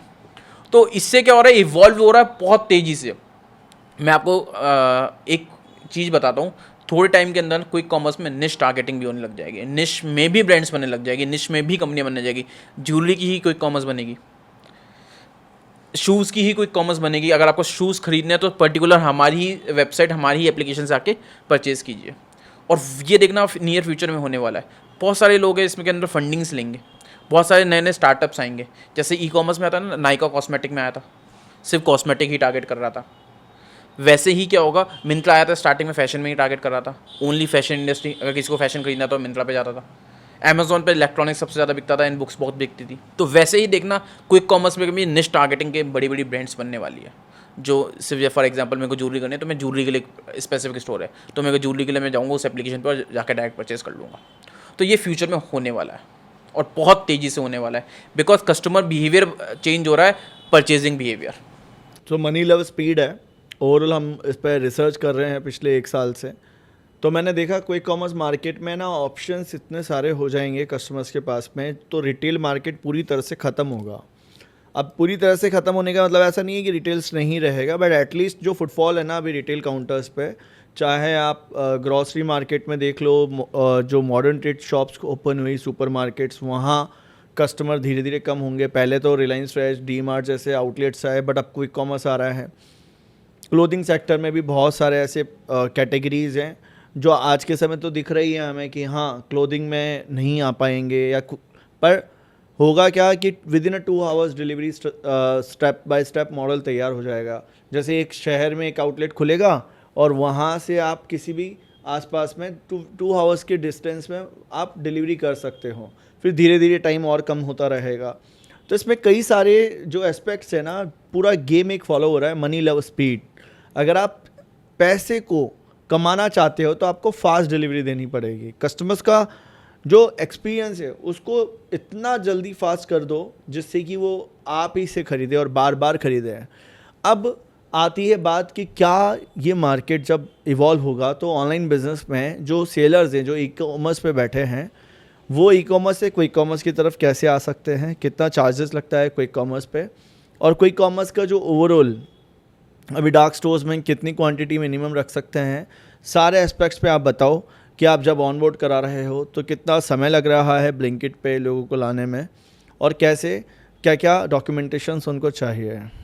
सो बेसिकली ब्लिंकिट के अंदर अगर मैं आपको ऑनबोर्डिंग की बात करूँ तो ब्लिंकिट में सबसे पहले तो मैं आपको एक चीज़ बहुत क्लियरली बताता हूँ। ब्लिंकिट में अगर अपने को एक प्रोडक्ट ऑनबोर्ड करना है तो उसमें 25,000 प्लस GST ब्लिंकिट लेगा मार्केटिंग के लिए। वो सेम अमाउंट आपको मार्केटिंग में वो दे देगा, 25,000 आपको मार्केटिंग में दे देगा, एडवर्टाइजमेंट में ही आप उसको यूज़ कर सकते हो। ये पर लिस्टिंग का ऑन करने का प्राइस है, ब्लिंकिट जो लेगा एक सेलर से चार्ज करेगा और उसको मार्केटिंग के रूप में वो रिडीम कर सकता है। करेक्ट, उससे वो एडवर्टाइजमेंट्स पे वो स्पेंड कर सकता है उसी प्लेटफॉर्म पे। दूसरी बात, जब मैं ब्लिंकिट के वेयर हाउस में भेजूंगा तो अब चार्जेस क्या क्या लगते हैं वो समझते हैं। फुलफिलमेंट फीस लगेगी, कमीशंस लगेंगे, उसके बाद पर डे का चार्ज लगेगा जिसको अपन रेंट बोलते हैं, इजी लैंग्वेज में रेंट। जितना आपने इन्वेंट्री वहाँ पे रख रखी है उसका रेंट लगेगा। उसके बाद आपका इसके अंदर पिक एंड पैक फीस जिसको हैंडलिंग फ़ीस बोलते हैं वो लगेगी। फिर जब आप अपने जगह से, अपने वेयर हाउस से ब्लिंकिट के स्टोर पे भेजेंगे, वाला वेयर हाउस में भेजेंगे, तो उसका भी एक आपका कॉस्ट लगेगा जिसको शिपिंग कॉस्ट बोलते हैं, कोरियर चार्ज, कि आपने एक जगह से लेके उसमें वहाँ तक भेजा, ठीक है, उसका एक आपका चार्ज लगेगा। तो ये कुछ खर्चे हैं जो आपके लगेंगे ब्लिंकिट के अंदर सेल करने के लिए। और उसके बाद फिर आपको उस पर मार्केटिंग करनी पड़ेगी, वो अलग कॉस्ट है आपकी जो प्रोडक्ट में आप ऐड ऑन करके रखेंगे। सारी कॉस्ट आप प्रोडक्ट में ऐड ऑन करके रखेंगे, क्वाइट ऑब्वियस। और इंस्टामार्ट, ज़ेप्टो, बिग बास्केट, इन पे क्या चार्जेस लग रहे हैं? इन पे भी देखिए कमीशन मॉडल सब पे सेम ही है इन्वेंट्री। अब लेकिन कुछ कुछ जैसे इंस्टामार्ट, ज़ेप्टो और मैं बिग बास्केट नाउ की बात करूँ तो यहाँ पे क्या होता है, यहाँ पे एक मॉडल और है, ब्लिंकिट में भी मॉडल है जिसको B2B मॉडल बोलते हैं, जिसके अंदर वेंडर बन जाते हैं, जिसके अंदर कंपनी आपसे ना डायरेक्ट प्रोडक्ट को परचेज करेगी और आपको फिर पेमेंट करेगी, जो भी उनकी टर्म्स होती है उसमें आपको पेमेंट करेगी डायरेक्ट। तो वहाँ पे आपका ना वेयर हाउसिंग चार्ज नहीं लगेगा, आपके पास जितने का उन्होंने प्रोडक्ट आपसे परचेज करा है उतने का वो ले लेंगे, बट स्टिल वहाँ पे मार्केटिंग कॉस्ट तो आपकी लगेगी, आपको मार्केटिंग तो कंपनी को देनी ही पड़ेगी, कि मार्केटिंग में उन्होंने एक बजट आपसे लेंगे, क्वार्टरली बजट लेंगे या मंथली आपसे बजट लेंगे, और उस बजट को स्पेंड करके आपके प्रोडक्ट की सेल होगी। अगर वो सेल नहीं होगी तो आपके पास रिटर्न आ जाएगा, लेकिन जब सेल हो गया तो रिपीट आपके पास ऑर्डर्स आते रहेंगे, वो आपको PO देंगे, परचेज ऑर्डर देंगे, इसकी इतनी क्वान्टिटी चाहिए, वेयर हाउस में भेजो, वो लोग बेच के फिर उसको पे मार्जिन अर्न करेंगे। सो मतलब कि कोई छोटा वेंडर है जैसे ई-कॉमर्स पे स्ट्रगल कर रहा है वो, वो क्विक कॉमर्स कैसे क्रैक करेगा, नंबर 1। नंबर 2, जब इतना चार्जेस लग रहा है और इतने सारे हर्डल्स हैं बीच में, बिकॉज ई-कॉमर्स पे तो क्या है, हम अपने वेयर हाउस से या फिर FBA करके सीधा ऑर्डर्स ला सकते हैं। यहाँ टास्क बड़ा है, यहाँ प्रोसेसेस लंबी है, तो यहाँ पे कैसे क्रैक करेगा कोई भी पर्सन? आप कौन कौन से प्लेटफॉर्म पे एज ए कंसल्टेंट हेल्प कर रहे हो ऑनबोर्ड कराने के लिए, और इन फ्यूचर क्या देखते हो कि कितने सारे रास्ते ओपन होने वाले हैं क्विक कॉमर्स के लिए? आपने सबसे पहला सवाल पूछा कि क्या इतने सारे चैलेंजेस आते हैं क्विक कॉमर्स के लिए। मैं आपको बताता हूँ, ये चैलेंजेस जो आते हैं वो यही आते हैं कि आपका ना प्रोडक्ट की सोर्सिंग करके वहाँ पे रखवाना। दूसरा ये कि अब ये इतने सारे चार्जेस ये क्विक कॉमर्स क्यों ले रहे हैं, बिकॉज सबसे बड़ी बात क्या है, इनके डार्क स्टोर्स में इतनी स्पेसेस नहीं है, डार्क स्टोर्स में बहुत लिमिटेड स्पेसेस है, और वो भी जो बड़ी बड़ी ब्रांड्स है उन्होंने ऑक्यूपाई कर रखा है। बिकॉज अगर आज की डेट में ना कोई कॉमर्स पे जाऊँगा तो मैं सबसे पहले बड़ी ब्रांड को ही ऑर्डर करूँगा, तो वहाँ पे उनके पास इतनी स्पेसेस नहीं है डार्क स्टोर्स में, इसलिए उन्होंने रिस्ट्रिक्शन लगा रखी है कि हमारे पास बहुत लिमिटेड ही सेलर्स है। ये डोंट वांट कि हमारे पास एक सेलर है जो 100 प्रोडक्ट्स लेकर आए, वो चाहते हैं कि हमारे पास कुछ ब्रांड्स है, लिमिटेड ब्रांड्स है, और वो लिमिटेड ही प्रोडक्ट्स हमारे पास लेकर आए, और लिमिटेड प्रोडक्ट्स के साथ साथ वो प्रॉपरली उसको डार्क स्टोर्स में। इसमें एक चीज़ और होती है, जब आप डार्क स्टोर में भेजते हो तो कंपनी आपको रिकमेंड करेगी उतनी ही क्वांटिटी आप भेज सकते हो, ना उससे ज़्यादा ना उससे कम फिर भी भेज दोगे, लेकिन ज़्यादा आप नहीं भेज सकते। और कंपनी ने आपको किसी प्रोडक्ट की बोला 100 क्वांटिटी रिकमेंडेशन है, तो आप 100 ही आपको भेजनी पड़ेगी। अगर आपने चाहूँ मैं तो 300 भेजना चाहूँ, वो लेंगे ही नहीं, वो रिटर्न कर देंगे, बिकॉज उनके स्पेस जितनी होगी उतनी ही रिकमेंडेशन देंगे। एक इसका कंपनी ऐसा नहीं इसका सॉल्यूशन नहीं कर रही है, कंपनी भी इसके सॉल्यूशन कर रही है।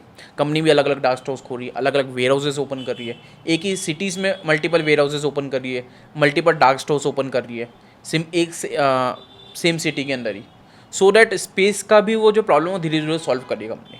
कुल मिला के अगर देखा जाए तो बिज़नेस मॉडल में अभी बहुत सारी कमियां हैं क्विक कॉमर्स में, क्योंकि एज अ सेलर आप नहीं जा सकते, आप ब्रांड ही बेच रहे हो, ज़ेप्टो और ब्लिंकिट ब्रांड ही बेच रहे हैं, तो लोकल सेलर्स तो नहीं आ पा रहे हैं।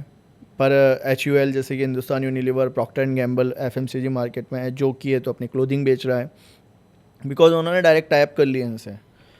अब यहाँ पे अपने को ये देखना है कि जो एज अ सेलर काम कर रहे हैं, जिनकी क्वांटिटी इंडिया में बहुत बड़ी है, उनके लिए कौन सॉल्यूशन बना सकता है?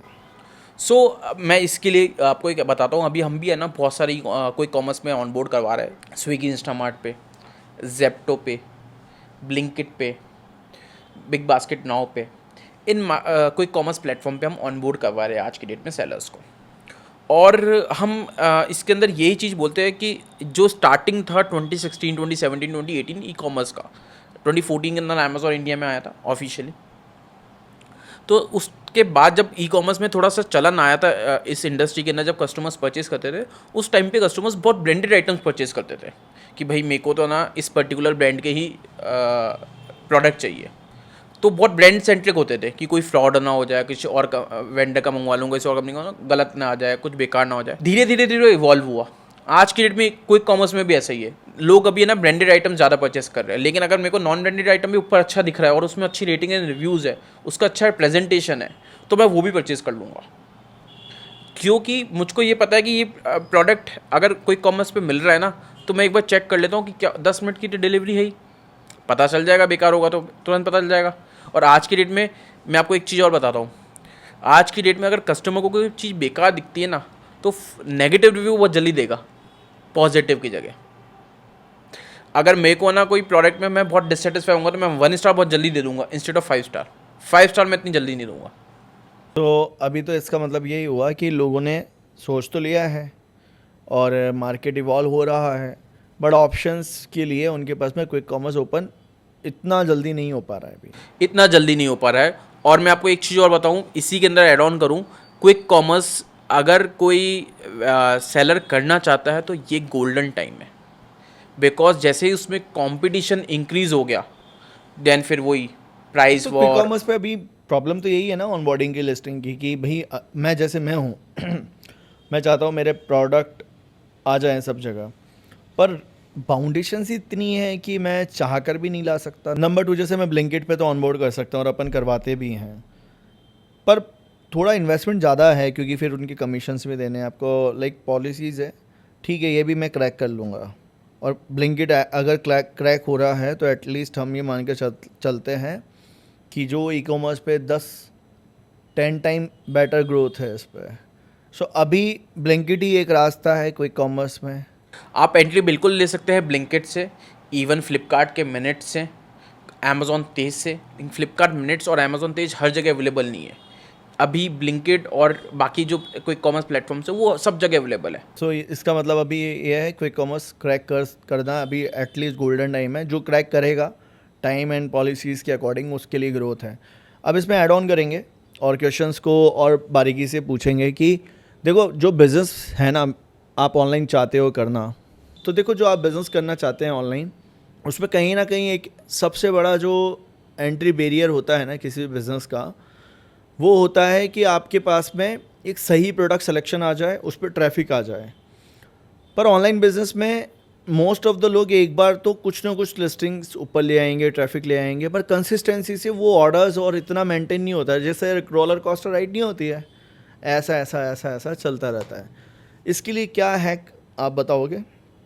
मुझे जो लगता है ना, देखो बिज़नेस में आप एक पिज़्ज़ा बनाओ, और पिज़्ज़ा में जो स्लाइसेस बनती हैं वैसे ही आपको बिज़नेस बनाना चाहिए ऑनलाइन।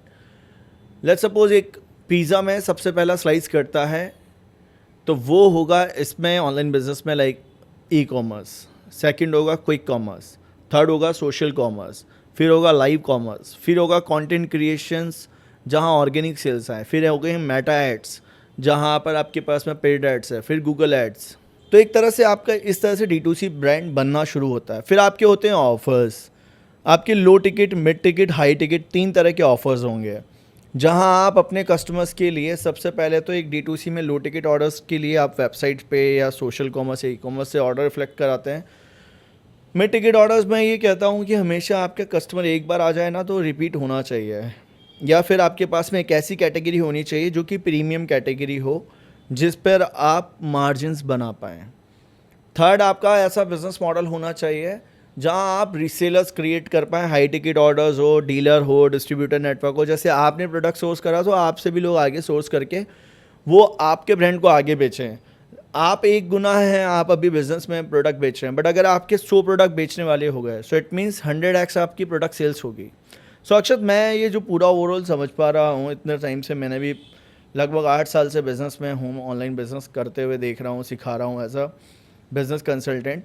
एक चीज़ समझ में मैं मतलब और चीज़ डीप में जाऊंगा कि जब भी कोई प्रोडक्ट लेकर आता है उसका विजन बहुत छोटा होता है कि हाँ मैं अमेज़ॉन से बेच लूँ, फ्लिपकार्ट से बेच लूँ, या फिर वो उन्हीं को देखता है जो उस लिस्टिंग पे जैसे उन्होंने वहाँ से क्रैक करा हुआ है। जैसे बोट है, अब अमन गुप्ता का कहना है कि मैंने अमेज़ॉन क्रैक करा हुआ है, बस 100 में से 10% 20% लोग वहाँ से धंधा बना रहे हैं, बाकी तो एक तरह का छोटा छोटा सेल्स का नंबर्स कर रहे हैं। तो आपके पास में भी जो 10,000 से लेके 45 लाख रुपए पर डे वाले जो सेलर्स हैं, वो क्या टेक्निक लगा रहे हैं ताकि ऑनलाइन बिजनेस में उन्हें ऑर्डर्स मिल रहे हैं, वो थोड़ा डीप बात करेंगे अपन, ताकि फिर हम 1 करोड़ वाले मॉडल्स पे आएंगे कि कैसे कोई भी 1 करोड़ का प्रॉफिट करेगा। सो बेसिकली अगर फॉर एग्जांपल मेरे को ना 10,000 से 10 लाख तक अगर सेल पे पहुंचना है, तो मेरे को सबसे पहले क्या करना है, मेरे को एक प्रोडक्ट पे और एक मार्केट प्लेस पे डिपेंडेबल नहीं होना है। मेरे को मल्टीपल मार्केट प्लेस पे अपने प्रोडक्ट को लेके जाना है। मल्टीपल मार्केट प्लेस के साथ साथ मेरे को ना सोशल मीडिया पे अपने प्रोडक्ट को लेके जाना है, वेबसाइट से ट्रैफिक जनरेशन करना है। ऐसा नहीं है कि एक दिन में आपके पास इतना सारा सेल्स आ जाएगा, धीरे धीरे आएगा। और अपने प्रोडक्ट, अपने ब्रांड को और अपने बिजनेस को, एग्जीक्यूशन इज़ वेरी इंपॉर्टेंट। मेरा यही मानना है यदु भाई कि execution is very important in business. अगर आपके ब्रांड में और आपके बिजनेस में एग्जीक्यूशन बहुत अच्छा है ना, तो आप सब कुछ क्रैक कर लोगे। एग्जीक्यूशन जो है वो बहुत मैटर करता है आपके बिजनेस को ग्रो करने के लिए। जैसे कि फॉर एग्जांपल मैं आपको इसमें एग्जांपल देता हूँ। हम कोई भी जब सेलर ऑनबोर्ड करते हैं तो हम उनको ना ये साफ साफ बोलते हैं कि हम आपको एक मार्केट प्लेस के ऊपर डिपेंडेबिलिटी नहीं रखेंगे, आपके पास मल्टीपल चैनल्स ओपन रखेंगे, ऑनलाइन भी आपका बिजनेस लेके जाएंगे। और अगर आप अपने ही रीसेलर्स क्रिएट कर सकते हो तो आप रीसेलर्स भी क्रिएट कीजिए। रीसेलर्स क्रिएट कीजिए जो ऑफलाइन में आप अपने शॉप्स पे अपने प्रोडक्ट्स आपके सेल करें और बाकी जगह पे सेल करें। अब मैं आपको इसमें कई एग्जांपल लूँगा जो 10 लाख से 45 लाख रुपए सेल कर रहे हैं पर डे की। वो कैसे कर रहे हैं और वो क्या कर रहे हैं। सबसे पहले तो वो प्रोडक्ट को सोर्स करते हैं और सोर्स करने के बाद जो प्रोडक्ट उनका चलने लग जाता है उस जैसा सेम प्रोडक्ट और लेकर आते हैं। और उसके अंदर भी क्या होता है, कुछ तो प्रोडक्ट्स ऐसे होंगे जिसमें हाई मार्जिन होगा, कुछ प्रोडक्ट ऐसे होंगे जिसमें लो मार्जिन होगा। जिनमें लो मार्जिन होगा, जहाँ पे लो मार्जिन होगा वहाँ पे सेल्स बहुत ज़्यादा होगी, जिसमें हाई मार्जिन होगा वहाँ पे सेल्स डाउन होगी। तो वो एवरेज आउट हो जाता है आपके मार्जिन। बहुत सारे लोगों का ऐसा पॉइंट आता है ई कॉमर्स के अंदर कि मैं माल तो बहुत बेच रहा हूँ लेकिन मेरे को मार्जिन ही नहीं मिल पा रहा। ये बात बिल्कुल सही है। तो आपको कुछ ऐसे प्रोडक्ट्स भी लेकर आने पड़ेंगे, कुछ ऐसे प्रोडक्ट्स भी डालने पड़ेंगे जिनके अंदर मार्जिन बहुत अच्छा है। अब मैं आपको बताता हूँ, जैसे हमारे बहुत सारे वेंडर्स हैं जिनके 3-3, 4-4 हज़ार ऑर्डर पर डे के आते हैं। जिनके 3-3, 4-4 हज़ार ऑर्डर पर डे के आते हैं, उनका एक आइटम की अगर मैं एवरेज ऑर्डर वैल्यू पकड़ूँ तो होता है 700 से 800 रुपये का। तो 700-800 रुपये का अगर एक ऑर्डर का वैल्यू रहता है और उसके अंदर वो 3 से 4 हज़ार ऑर्डर पे आते हैं पर डे के, और वो एक मार्केट प्लेस पे नहीं आ सकते हैं, पॉसिबल ही नहीं है। वो अमेज़ॉन पे भी करते हैं, फ्लिपकार्ट पे भी करते हैं, मिंत्रा पे भी करते हैं, आजियो पे भी करते हैं, और उसके अलावा नायका पे भी करते हैं, खुद की वेबसाइट से भी करते हैं। इतने सारे चैनल्स के बाद जाके ना उनके पास सब जगह से ऑर्डर्स आते हैं। ये बात बिल्कुल सही है कि अगर मैं 100 प्रोडक्ट डालूंगा तो उसमें से 20 ही चलेंगे, 20 ही टॉप सेलिंग बनेंगे, 80 नहीं चलेंगे। लेकिन जो 20 चलेंगे वो रिपीट इतने ज़्यादा होंगे, उस पर बहुत अच्छा रिस्पॉन्स आएगा। सेम चीज़ मैं आपको इसमें बताऊँ कि products time to time change करने पड़ते हैं, ट्रेंड के हिसाब से नए प्रोडक्ट्स डालने पड़ते हैं, ट्रेंड के हिसाब से नई चीज़ें डालनी पड़ती हैं। ये बहुत ज़्यादा इंपॉर्टेंट होता है। मैं आपको इसमें एक एग्जांपल देता हूँ। हमारे एक फर्नीचर के क्लाइंट्स हैं जो फर्नीचर में डील करते हैं, बेसिकली जो बेड्स एंड सोफास एंड इसमें डील करते हैं। उनका एक प्रोडक्ट का एवरेज ऑर्डर वैल्यू ही 25,000 रुपये का है। उनका एक ऑर्डर का एवरेज ही 25,000 रुपये का है, और उनके पास आज की डेट में 50 ऑर्डर्स अप्रॉक्सीमेटली आते हैं। और जब सीजन का टाइम होता है, दिवाली का टाइम होता है, तो यही ऑर्डर 100 से 1 फर्नीचर में काम करते हैं बेसिकली। फर्नीचर में काम करते हैं। ओके, तो जैसे 1 लाख रुपए से लेके किसी को 45 लाख रुपए पर डे वाला जो आपका क्लाइंट है, उसके पास में मल्टीपल प्रोडक्ट्स हैं, मल्टीपल कैटेगरीज हैं। ऐसी हॉट निशेस बताओ जिनमें एक्चुअली पैसा है, जिनसे जो लोग देख रहे हैं वो ट्राई करके पैसा बना सकते हैं। बिल्कुल। तो इसके अंदर हॉट निशेस ऐसी हो सकती है कि आप अपने जो प्रोडक्ट्स जो आप लेकर आ रहे हैं उसके अंदर, जैसे फॉर एग्जांपल आप अपैरल्स में बिजनेस कर रहे हैं, तो अपैरल्स में भी आपने टारगेट करा मेंस वेयर को। मेंस वेयर के अंदर आप सिर्फ टारगेट कर सकते हो कोट सेट्स को। कोट सेट्स में भी half sleeves and full sleeves, ये बहुत ट्रेंडिंग में है। अब आप कोट सेट को टारगेट कर रहे हो तो आप ऐसा नहीं कि आप एक ही तरह के कोट सेट बेच रहे हो, आप 20 तरह के कोट सेट बेचिए। उसमें कुछ प्रिंटेड बेचिए, कुछ नॉन प्रिंटेड बेचिए, कुछ उसके अंदर आप ना हाफ में बेचिए, कुछ आप फुल में बेचिए, कुछ में आप एम्ब्रॉयडरी दीजिए, कुछ में आप डिज़ाइन दीजिए। इस टाइप के आप टारगेट को करके मेंस वेयर के अंदर प्रोसेस कर सकते हैं। एक निश ये हो गया। दूसरा निश आप वुमेंस में टारगेट कर सकते हैं, ethnic wear, western wear, saris में टारगेट कर सकते हैं। अपैरल्स की ही मैं बात करूं, अपैरल्स के अंदर चीनूस पे टारगेट कर सकते हैं, ट्राउजर्स पे टारगेट कर सकते हैं, पैंट्स पे टारगेट कर सकते हैं। ऐसे बहुत सारे निशेस है। तो इसी में मैं आपको एक एग्जांपल देता हूँ। हमारे एक सूरत के क्लाइंट है जो साड़ीज़ में डील करते हैं, और वो साड़ीज़ में प्रोडक्ट सेल कर रहे हैं। उनका मेन जो बिज़नेस आता है वो आता है मीशो से, और उनका एवरेज ऑर्डर वैल्यू जो रहता है वो रहता है 500 to 600 के बीच के अंदर, 500 से 600 के अंदर ही। एक अकाउंट है जिसमें 500 रुपये रहता है और दूसरा अकाउंट है जिसमें 600 रुपये रहता है एवरेज ऑर्डर वैल्यू। तो 500 से 600 के रुपये के अंदर बीच के अंदर वो अपने प्रोडक्ट को सेल करते हैं। उनके लगभग 4 से 5 हज़ार ऑर्डर आते हैं पर डे के, जिसके अंदर वो सिर्फ साड़ीज़ ही बेचते हैं, और साड़ीज़ के अंदर भी कांजीवरम साड़ीज़ ही बेचते हैं। बहुत तरह की साड़ीज़ नहीं बेचते, ओनली कांजीवरम साड़ीज़। अब कांजीवरम साड़ीज़ में उन्होंने कितनी डिज़ाइन डाल रखी है? उन्होंने 150 डिज़ाइन डाल रखी है। सबसे अच्छी बात क्या होती है? साइज़ एक ही है, साइज़ का डिफर नहीं है, बट डिज़ाइन अलग है। अब 150 उन्होंने डाल रखी है, लेकिन चलती पूरी 150 नहीं है। चलती उनकी जो है वो 35 से 40 डिज़ाइन ही चलती है, बाकी उनकी नहीं चलती है। मतलब मैं आपको एक प्रोडक्ट कैटेगरी लॉन्च करना या कैटेगरी क्रिएशन समझाता हूँ, ताकि आप भी सीख लें कि इतने सालों से जब हमने फूड में 500 से ज़्यादा ब्रांड लॉन्च करवाए तो कई तरह की स्ट्रेटजीज़ लगवाई। देखिए, हर साल आपको 10 से 12 प्रोडक्ट लेकर आने पड़ेंगे, तो ऑनलाइन में भी आपके पास में हर साल आप कुछ ना कुछ कैटेगरीज या लिस्टिंग्स कुछ ना कुछ प्रोडक्ट्स आपको इन्वॉल्व करने पड़ेंगे, करेक्ट। उसमें से 10 में से अगर मान के चलें तो 3 से 4 प्रोडक्ट आपके आगे फास्ट मूविंग बनेंगे। इसको फास्ट मूविंग की टर्म समझिए, फास्ट मूविंग कंज्यूमर बनेगा वो प्रोडक्ट। कुछ आपके स्लो मूविंग बनेंगे जो कि धीरे धीरे निकलेंगे, बट प्रॉफिट आपको देते रहेंगे, उनको फिगर आउट करके रखो। कुछ ऐसे प्रोडक्ट होंगे जो कि डेड होंगे आपके, बट एक्चुअली आपके पास में रखा रह गए, तो उनको ऑफर्स के थ्रू आपको निकालना है। कुछ ऐसे प्रोडक्ट होंगे जो कि नॉन ब्रांडेड होंगे, जिनकी पैकेजिंग आपकी ख़राब हो गई होगी, या मानकर चलिए आप बल्क में बेचिए उन्हें, उनमें मार्जिन्स मत कमाइए, या उनको मार्जिन्स की ज़रूरत ही नहीं है, आप उनको ओपन सोर्स करना शुरू करिए। जैसे कि रीसेलर्स के पास में दे दीजिए, रीसेलर क्रिएट करिए कि आप अपना ब्रांड टैग करिए और आगे बेचिए।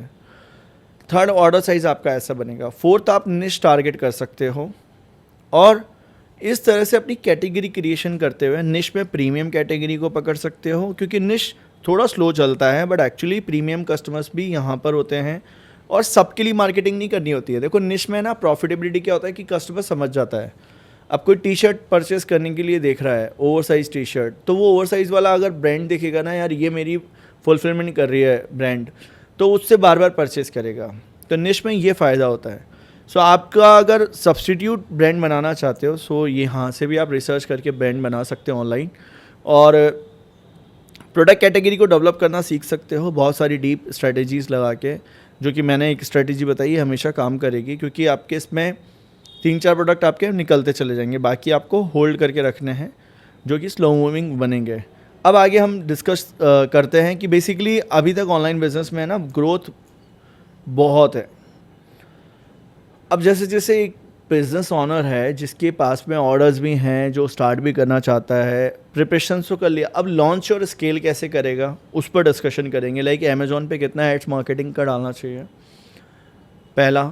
सेकंड, हम ये डिस्कशन करेंगे कि कोई कॉमर्स का बिजनेस मॉडल अगर बिल्ड करना है तो at least how much investment at least be required, because last हमने कई सारे प्रोडक्ट्स लॉन्च करवाए कोई कॉमर्स ई कॉमर्स पे, तो क्विक कॉमर्स पे ही हम स्पेशली करेंगे सबसे पहले बात। तो अभी इनिशियली आपके हिसाब से कितना अमेज़ॉन पे इन पे इन्वेस्टमेंट चाहिए? सो बेसिकली अगर मैं आपको पहला आपने सवाल पूछा मार्केटिंग में कितना स्पेंड होना चाहिए, तो मार्केटिंग में आप जितने का प्रोडक्ट सेल कर रहे हैं उसमें से 10 to 20% आपको मिनिमम टू मिनिमम मार्केटिंग में लगाना है।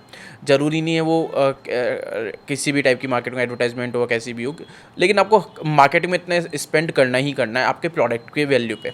जितने का प्रोडक्ट बेच रहे हो उससे 10 से 20%, और वो कॉस्ट में आपको इंक्लूड रखना है कि 10 से 20% मुझको अपनी कॉस्ट के अंदर इंक्लूड करके इतना मार्केटिंग में स्पेंड करना ही करना है। दूसरी बात, कितना इन्वेस्टमेंट चाहिए इस बिज़नेस को ग्रो करने के लिए क्विक कॉमर्स में, आपका एक दूसरा सवाल ये था। तो क्विक कॉमर्स के अंदर अगर मैं बात करूँ आज की डेट के अंदर अगर स्टार्ट करना है तो लगभग अगर मैं बात करूँ, अगर अपन 3 प्रोडक्ट से भी स्टार्ट करते हैं और मैं एक मार्केट प्लेस पकड़ता हूँ ब्लिंकिट, तो लगभग 3 से 4 लाख रुपए का इन्वेस्टमेंट चाहिए उसको स्टार्ट करने के लिए। रीज़न है उसके पीछे 75,000 रुपीज़ का तो ब्लिंकिट पे एडवर्टाइजमेंट का चला जाएगा जो वो लेगा स्टार्टिंग के अंदर। उसके बाद अपन वहाँ पे उस प्रोडक्ट को परचेज़ करके उसकी 100 क्वांटिटी भी अगर अपन वेयर हाउसेस में रखवाते हैं, एक स्टेट में भी रखवाते हैं, तो 300 क्वांटिटी अपने को मिनिमम वहाँ पे रखवानी पड़ेगी। 300 रखवाने के बाद फिर जब वो सेल होगा फिर अपने को वापस से रिपीट करना पड़ेगा उसी को ही। एक दिन में सेल होगा नहीं, धीरे धीरे वो सेल होगा। लगभग मैं मान के चलता हूँ 30 से लेके 40 दिन लगेंगे उसको सेल होने में। तो रोटेशन से पूरा घूमने में और सारा प्रोसेस होने में इतना इन्वेस्टमेंट आपको लेके चलना पड़ेगा क्विक कॉमर्स में आज की डेट में आपको स्टार्ट करना चाहते तो।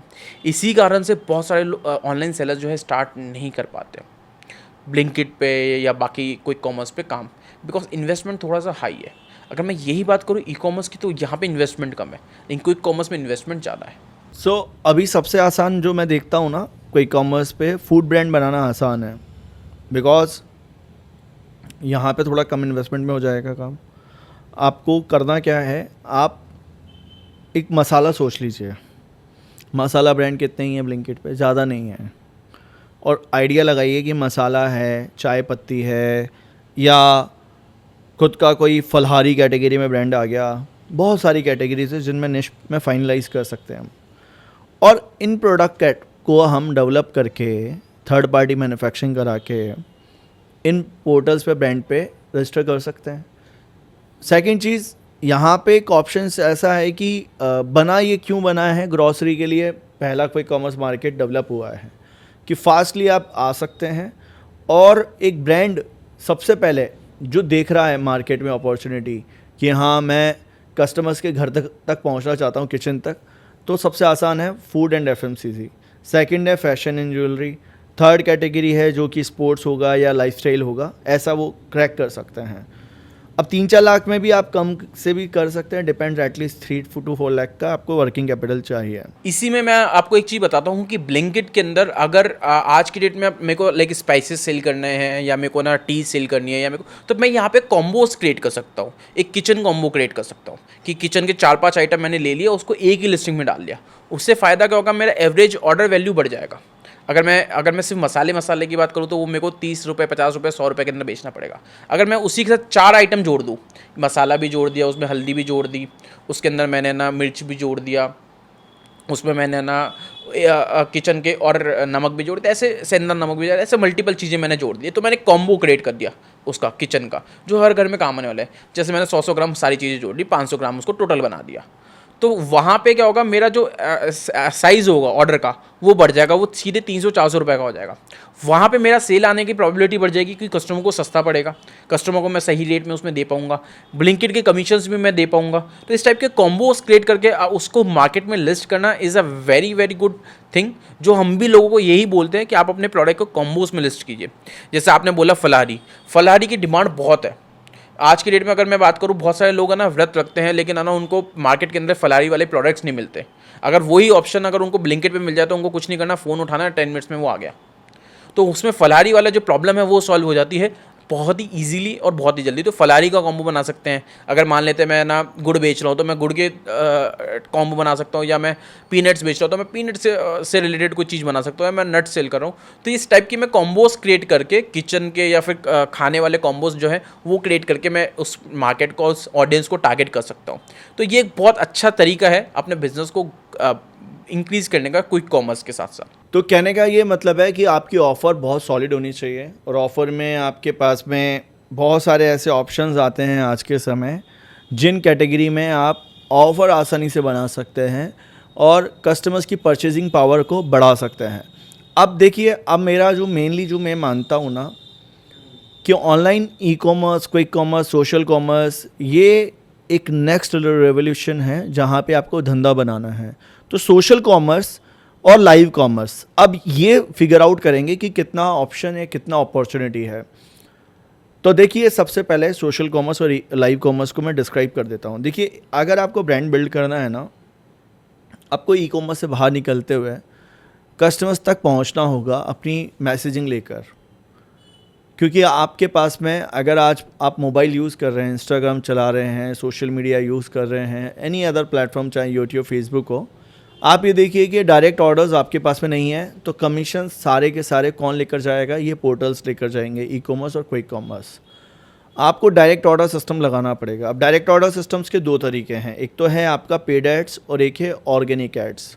पेड एड्स आपके पास में मेटा के थ्रू चलेंगे या गूगल के थ्रू चलेंगे, बट यहाँ इन्वेस्टमेंट होगी। तो इनिशियली आप अपने सबसे पहले फ़नल बना सकते हैं। फ़नल में आपके पास में होगा organic ad systems. Organic ad systems में आपके पास में कंटेंट क्रिएशन स्ट्रैटेजी रहेगी, यूजीसी एड्स रहेंगे और कस्टमर्स के एक्सपीरियंस, टेस्टिमोनियल्स, वो आप फिगर आउट करिए कि बेस्ट रिजल्ट क्या मिल रहा है, क्या आपके प्रोडक्ट गोल अचीव करवा रहे हैं। आपका किसी भी तरह से एक कस्टमर की गोल होती है जहाँ पर वो पहुँचना चाहता है। जैसे सपोज़ मैं कोई भी एनर्जी बूस्टर लेना चाहता हूँ, तो मेरा गोल क्या है? एनर्जी। मुझे ये चैलेंज आ रहा है, मेरे को ओवरकम करना है, तो मैंने क्या करा, वो प्रोडक्ट डेवलप कर दिया और ऑनलाइन लेकर चला गया, उसका सॉल्यूशन बताया। सोशल कॉमर्स से मुझे ऑर्डर्स मिलेंगे।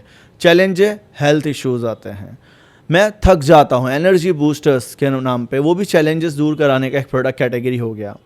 इसके अलावा चैलेंज आ रहा है कि हम इंस्टेंट कुकिंग करना चाहते हैं, कर नहीं पाते हैं, तो चैलेंज है, इसका सॉल्यूशन आ गया। साथ ही साथ हमने देखा हेल्थ एक चैलेंज है लोगों के लिए। इसके अलावा लाइफस्टाइल में कहीं ना कहीं हम प्रोडक्ट कैटेगरी ऐड कर सकते हैं। इंस्टेंट ग्रेटिफिकेशन से रिलेटेड प्रोडक्ट्स आ सकते हैं, चाहे टेस्ट से रिलेटेड, चाहे हम कस्टमर्स को वाओ फील फैक्टर करा सकते हैं। सो सोशल कॉमर्स पे सबसे आसान तरीका है आपका ये, जहाँ से आप अपने प्रोडक्ट को लॉन्च करके ट्रैफिक बिल्ड कर सकते हैं। अब ये पेड एड्स पे चलेगा, जहाँ आपका कॉस्ट एक्विजिशन ऑफ कस्टमर आपको फाइंड आउट करना है कि फर्स्ट कॉस्ट क्या लग रहा है, और जब कॉस्ट एक्विजिशन ऑफ कस्टमर आ रही है तो एनालिसिस करना है हमें कि इसको कम करना है और रिपीट ऑर्डर साइकिल बढ़ाना है।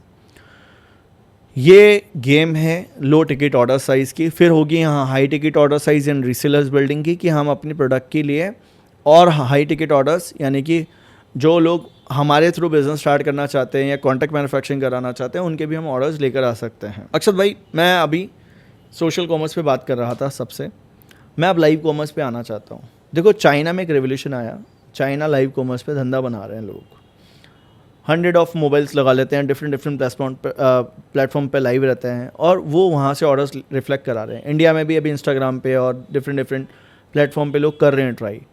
कैसे देखते हो? क्योंकि पहले इस पर डिस्कशन करना बहुत बड़ी बात है कि अगर एक प्लेटफॉर्म पे टिके रहे तो ये सेलर्स का 1 करोड़ साल का तो नहीं होगा, कैसे धंधा बनेगा ये बताइए। मैं आपको इसमें बताऊं कि आज की डेट के अंदर ना डिपेंडेबिलिटी आपको एक जगह पे नहीं रखनी पड़ेगी, मल्टीपल जगह आपको फोकस करना पड़ेगा।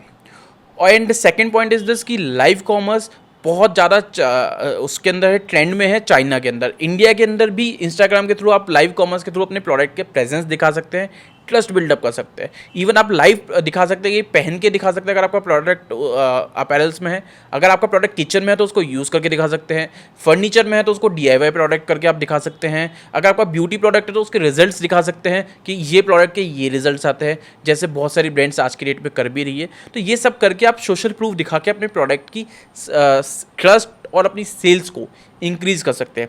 साथ ही साथ मैं आपको एक चीज़ और बताऊं, अभी जो फ्यूचर के अंदर जो आने वाला है और जो अभी जस्ट होएगा थोड़े टाइम बाएं, उसको एक वीडियो कॉमर्स भी आएगा। जैसे लाइव कॉमर्स है वैसे ही वीडियो कॉमर्स आएगा, जिसमें क्या होगा, बहुत सारे ऐसे प्लेटफॉर्म होंगे जहाँ पे रील्स चलेगी 30 सेकंड्स 1 मिनट से लेकर 1.5 मिनट 2 मिनट्स की।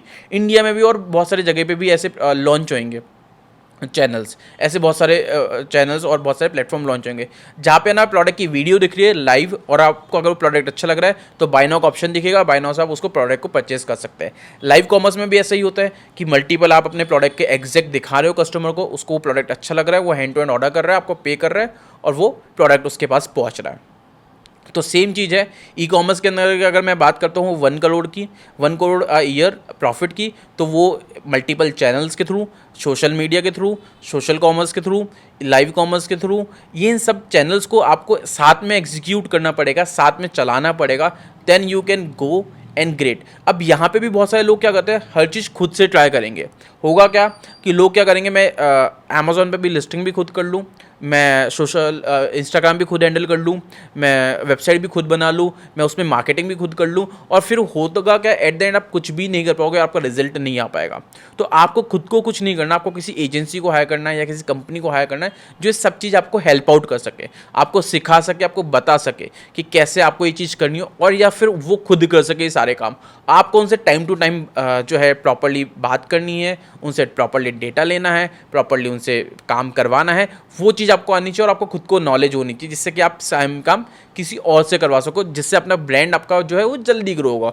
और जैसे जिसका ब्रांड ग्रो हो जाता है तो हम एक ही चीज़ सबको सजेस्ट करते हैं कि आपकी इन हाउस टीम अच्छी होनी चाहिए, कि आपके पास खुद की इन हाउस टीम होनी चाहिए, वो सब कुछ मैनेज कर सके। आपके जो है इन्वेंट्री प्रोक्योरमेंट की टीम अलग होनी चाहिए अगर आपका सेल्स अच्छा आ रहा है, आपके पास है ना डेवलपमेंट की टीम अच्छी होनी चाहिए, न्यू प्रोडक्ट एडिशन की टीम अच्छी होनी चाहिए, मार्केटिंग की टीम इन हाउस होनी चाहिए, ये सारी टीम इन हाउस होनी चाहिए। और अगेन किसी को भी मेंटर को आप इस सेम चीज़ को चेकआउट करवाने के लिए किसी से सर्विसेज ले सकते हो जो ये सब चीज़ें मैनेज कर सके, चेक कर सके कि आपकी सारी टीम सही काम कर रही है कि नहीं कर रही है, आपका बिजनेस जो है वो सही से चल रहा है कि नहीं चल रहा, उसके अंदर प्रॉपर प्रॉफिट्स निकल रहा है कि नहीं निकल रहा। बहुत सारे ऑनलाइन के भी लोगों को सबसे बड़ी दिक्कत आती है, प्राइस का रिकनसाइल नहीं कर पाते, रिकन्सिलेशन नहीं कर पाते कि मैं कितने का बेच रहा था, कितना आ रहा था, वो नहीं पता होता। तो ये सारी की सारी चीज़ें अगर मैं बात करूँ 1 करोड़ या ईयर की, तो ये सब चीज़ें सही स्ट्रीमलाइन तरीके से होनी चाहिए, then you can execute in a easy way. और अगर आप इसको अच्छे से नहीं कर पाएंगे then it's not an easy task. तो उसको करने के लिए आपको सब चीज़ें पता होनी चाहिए, प्रॉपर एक फ्रेमवर्क होना चाहिए आपके पास कि मेरे को इस महीने ये अचीव करना है, नेक्स्ट मंथ का टारगेट ये है। ऐसे करके आपको टारगेट्स बनाने पड़ेंगे, गोल्स बनाने पड़ेंगे कि ये मेरा गोल्स है और मेरे को इसको प्रॉपरली इसको एग्जीक्यूट करके इसको सही तरीके से करना है। मैं आपको आज की डेट में बताऊँ, बहुत सारे लोग जो है इंस्टाग्राम पे भी 90 डेज़ की रील्स डाल रहे हैं कि 90 डेज़ में 1 करोड़ की सेल करनी है, 6 मंथ्स के अंदर 1 करोड़ की सेल करनी है, 30 डेज़ के अंदर इतना बिजनेस करना है, और वो लोग कर भी रहे हैं। प्रोडक्ट को कैसे लेकर आ रहे हैं, कैसे परचेज कर रहे हैं, कैसे उसकी स्टिचिंग कर रहे हैं, पूरा दिखा रहे हैं, तो लोगों को बहुत अच्छा लगता है, उससे रीच बहुत बढ़ती है। तो वो सेम चीज़ भी आप अपने ब्रांड के लिए कर सकते हैं। अगर आपकी खुद की मैन्युफैक्चरिंग यूनिट है तो पूरी मैन्युफैक्चरिंग यूनिट दिखा सकते हैं, उसको सोशल मीडिया पे दिखा के ढंग से प्रॉपरली विजिट करवा के लोगों को ट्रस्ट बिल्डअप करवा सकते हैं। देखिए ये हमारा मैन्युफैक्चरिंग यूनिट है, ऐसे स्टिचिंग हो रही है, ऐसे कटिंग हो रही है। अगर आपका अपैरल्स का बिजनेस है तो प्रॉपरली दिखा सकते हैं। अगर आपका मसालों का बिजनेस है तो मसाले का दिखा सकते हैं कि देखिए ऐसे मसाले बन रहे हैं, ऐसे पिस रहे हैं, ऐसे मशीन में जा रहे हैं, प्रॉपरली दिखता है। उससे कस्टमर को लगता है कि मैं किसी डायरेक्ट मैन्युफैक्चरर से परचेज कर रहा हूँ, तो उसको ये लगता है कि मेरे प्रोडक्ट की क्वालिटी अच्छी ही होगी। तो ये सारी बहुत सारी चीज़ें जो होती है कस्टमर के दिमाग में आती है और वो होती है। बिकॉज इंडिया के अंदर मैं आज की डेट में बात करूँ, बिजनेस को scalable banana is not an very very hard task. अगर मैं आज से 50 साल पहले या 30 साल पहले 20 साल पहले की बात करूँ तो ऑफलाइन मार्केट के अंदर बिजनेस को बहुत बड़ा करना बहुत आसान नहीं होता था। इतने सारे चैनल्स बनाने पड़ते थे, इतने सारे डिस्ट्रीब्यूटर्स बनाने पड़ते थे, बहुत सारा इन्वेंट्री बनाना पड़ता था, बहुत ज़्यादा पैसे लगाने पड़ते थे। लेकिन आज की डेट में सारी प्रॉब्लम सॉल्व हो चुकी है ऑनलाइन के कारण, ई कॉमर्स के कारण, क्विक कॉमर्स के कारण, सोशल मीडिया के कारण, ये सब चीज़ों के कारण ये प्रॉब्लम सॉल्व हो चुकी है। आप बहुत लो इन्वेस्टमेंट में हाई बिजनेस कर सकते हैं और इवन लो ही इन्वेस्टमेंट में हाई रिटर्न्स भी ले सकते हैं, और लो ही रिस्क होती है। पहले रिस्क भी बहुत बड़ी होती थी, अगर नहीं चला तो क्या होगा, वो पैसा डूब सकता है, वो पैसा डूब जाएगा। अभी क्या होता है, वो फ़ायदा है आपको कि आपका अगर पैसा बराबर आ रहा है तो आपको अगर देखना है कि भाई मैं पैसा बराबर कमा रहा हूँ, इसके अंदर मैंने इतना करा है, इसमें मेरे को इतना प्रॉफिट हो रहा है। अब आपको इसको मल्टीप्लाई करना है, और मल्टीप्लाई करने के लिए भी तरीके से करना है, क्योंकि बहुत सारे लोग क्या करते हैं, पता तो चल गया मेरे को मल्टीप्लाई करना है, लेकिन वो मल्टीप्लाई कर नहीं पाते। जैसे वो एग्जीक्यूशन करने जाते हैं तो प्रॉपरली हो ही नहीं पाता। तो ये बहुत सारी चीज़ें होती हैं अगर अपन बात करें 1 करोड़ रुपये 1 साल की कमाने की। तो सो अभी मुझे ना एग्जैक्ट प्लान जानना है कि क्या 1 करोड़ 1 साल का जो हम करना चाहते हैं वो कितना पॉसिबल है, कैसे बिजनेस प्लान बनाएं 1 करोड़ साल की करने के लिए, क्योंकि प्रॉफिट करना है तो एटलीस्ट 5 से 10 करोड़ का माल बेचना पड़ेगा। और ये जो पर्सन जो स्टार्ट कर रहे हैं ना, उन लोगों के लिए रहना चाहिए कि इनिशियली कौन से step by step model follow करें। सो मैं आपको स्टेप बाय स्टेप बताता हूँ कि कैसे आप 1 करोड़ का प्रॉफिट अर्न कर सकते हो 1 साल के अंदर। सबसे पहले तो आपको अपने प्रोडक्ट की सोर्सिंग करनी है। पहला स्टेप क्या है, सबसे पहले आपको अपने प्रोडक्ट की सोर्सिंग करनी है और मार्केट कैप देखना है कि क्या इसकी सेल है। 10 से 15 करोड़ की आप सेल कर सकते हो 1 साल के अंदर। अगर आप 10 से 15 करोड़ की 1 साल के अंदर सेल कर सकते हो तो बहुत अच्छा है। इसका मार्केट है इतना कि भाई मार्केट में इतनी डिमांड है इस प्रोडक्ट की, सबसे पहले आपको वो आइडेंटिफाई करना है। अगर आपको लगता है कि हाँ इस प्रोडक्ट की मार्केट में इतनी डिमांड है कि मैं इतना बेच सकता हूँ इस कैटेगरी को, इस प्रोडक्ट को, देन वेल एंड गुड है, ठीक है। देन उसके बाद आपको सेकेंड स्टेप करना है, उसकी प्रोडक्ट को परचेज करके उसकी ऑनलाइन लिस्टिंग करनी है बहुत प्रॉपर वे में। अगर आपने एक बार लिस्टिंग करी और आपको उसको 10 से 15 दिन चेक करना है कि लिस्टिंग करके आपको उसमें एड्स चलाने, एड्स चला के ये देखना है कि उसमें ऑर्डर्स आ रहे हैं क्या, ऑर्डर्स आ रहे हैं, लिस्टिंग प्रॉपर होनी चाहिए, ऑर्डर्स आ रहे हैं। अब आपको क्या करना है, मल्टीपल मार्केट प्लेस में करना है। तो आपको फर्स्ट मंथ के अंदर जैसे आपके पास ये लग गया कि आपके पास 5 से 10 ऑर्डर जैसे ही आपके पास आ गए किसी भी एक मार्केट प्लेस से, सेकेंड आपको क्या करना है, सेकेंड स्टेप करना है, अब उसी प्रोडक्ट को, उसी प्राइस प्रोडक्ट्स को अलग अलग मार्केट प्लेस में लॉन्च करना है। अगर फॉर एग्जांपल आपने अमेजोन से स्टार्ट किया तो अब आप फ्लिपकार्ट पे जाइए, मीशो पे जाइए, मिंत्रा पे जाइए, अगर मिंत्रा से रिलेटेड प्रोडक्ट है तो आजियो पे जाइए, आजियो से रिलेटेड प्रोडक्ट है तो नायका पे जाइए, नायका से रिलेटेड प्रोडक्ट है तो अगर इन सब मार्केट प्लेस पे आप जाओगे, अब आपको क्या करना है, प्रोडक्ट आपको लिमिटेड रखने हैं, वही 10, 15, 20, 100 जितने भी आप स्टार्ट कर रहे थे उससे आपको स्टार्ट करना है। और आपको multiple products, multiple market place में जो आपका आइटम चला था सब जगह उसको लॉन्च करना है। इमेजेस आपको एक बार बनानी है, इमेजेस की मेहनत एक बार की, वीडियो आपको एक बार बनानी है, वो मेहनत एक बार की, उसमें रेटिंग रिव्यूज़ आ गई, वो एक बार का आपका काम है कि रेटिंग रिव्यूज़ के अंदर बराबर शो कर रही है, रेटिंग रिव्यूज़ उसमें सही तरीके से दिख रही है, प्रॉपर होनी चाहिए, ठीक है। देन फोर्थ स्टेप आता है, अब आपको उसमें प्रमोशंस एंड एडवर्टाइजमेंट ही करना है।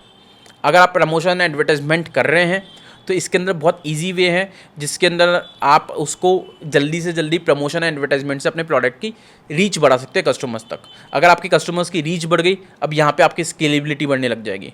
अब आपको यहाँ पे टारगेट बनाना है कि अब मेरे को ना पर डे के 100 ऑर्डर्स पे जाना है। मेरे पास 6 मार्केट प्लेसेस है, 100 ऑर्डर्स का मेरे को फिगर बनाना है कि किसी में 20 ऑर्डर आने चाहिए पर डे के, किसी में 40 आने चाहिए, किसी में 10 आने चाहिए, किसी में 15 आने चाहिए। ऐसे आपको टारगेट बनाना है 100 ऑर्डर्स अ डे का। लेट्स से फॉर एग्जांपल आपने 100 ऑर्डर्स का डे का टारगेट बनाया और आपका एवरेज ऑर्डर वैल्यू है मान लेते 700 रुपीज़ का है, तो आपका पर डे का 70,000 का सेल आ रहा है।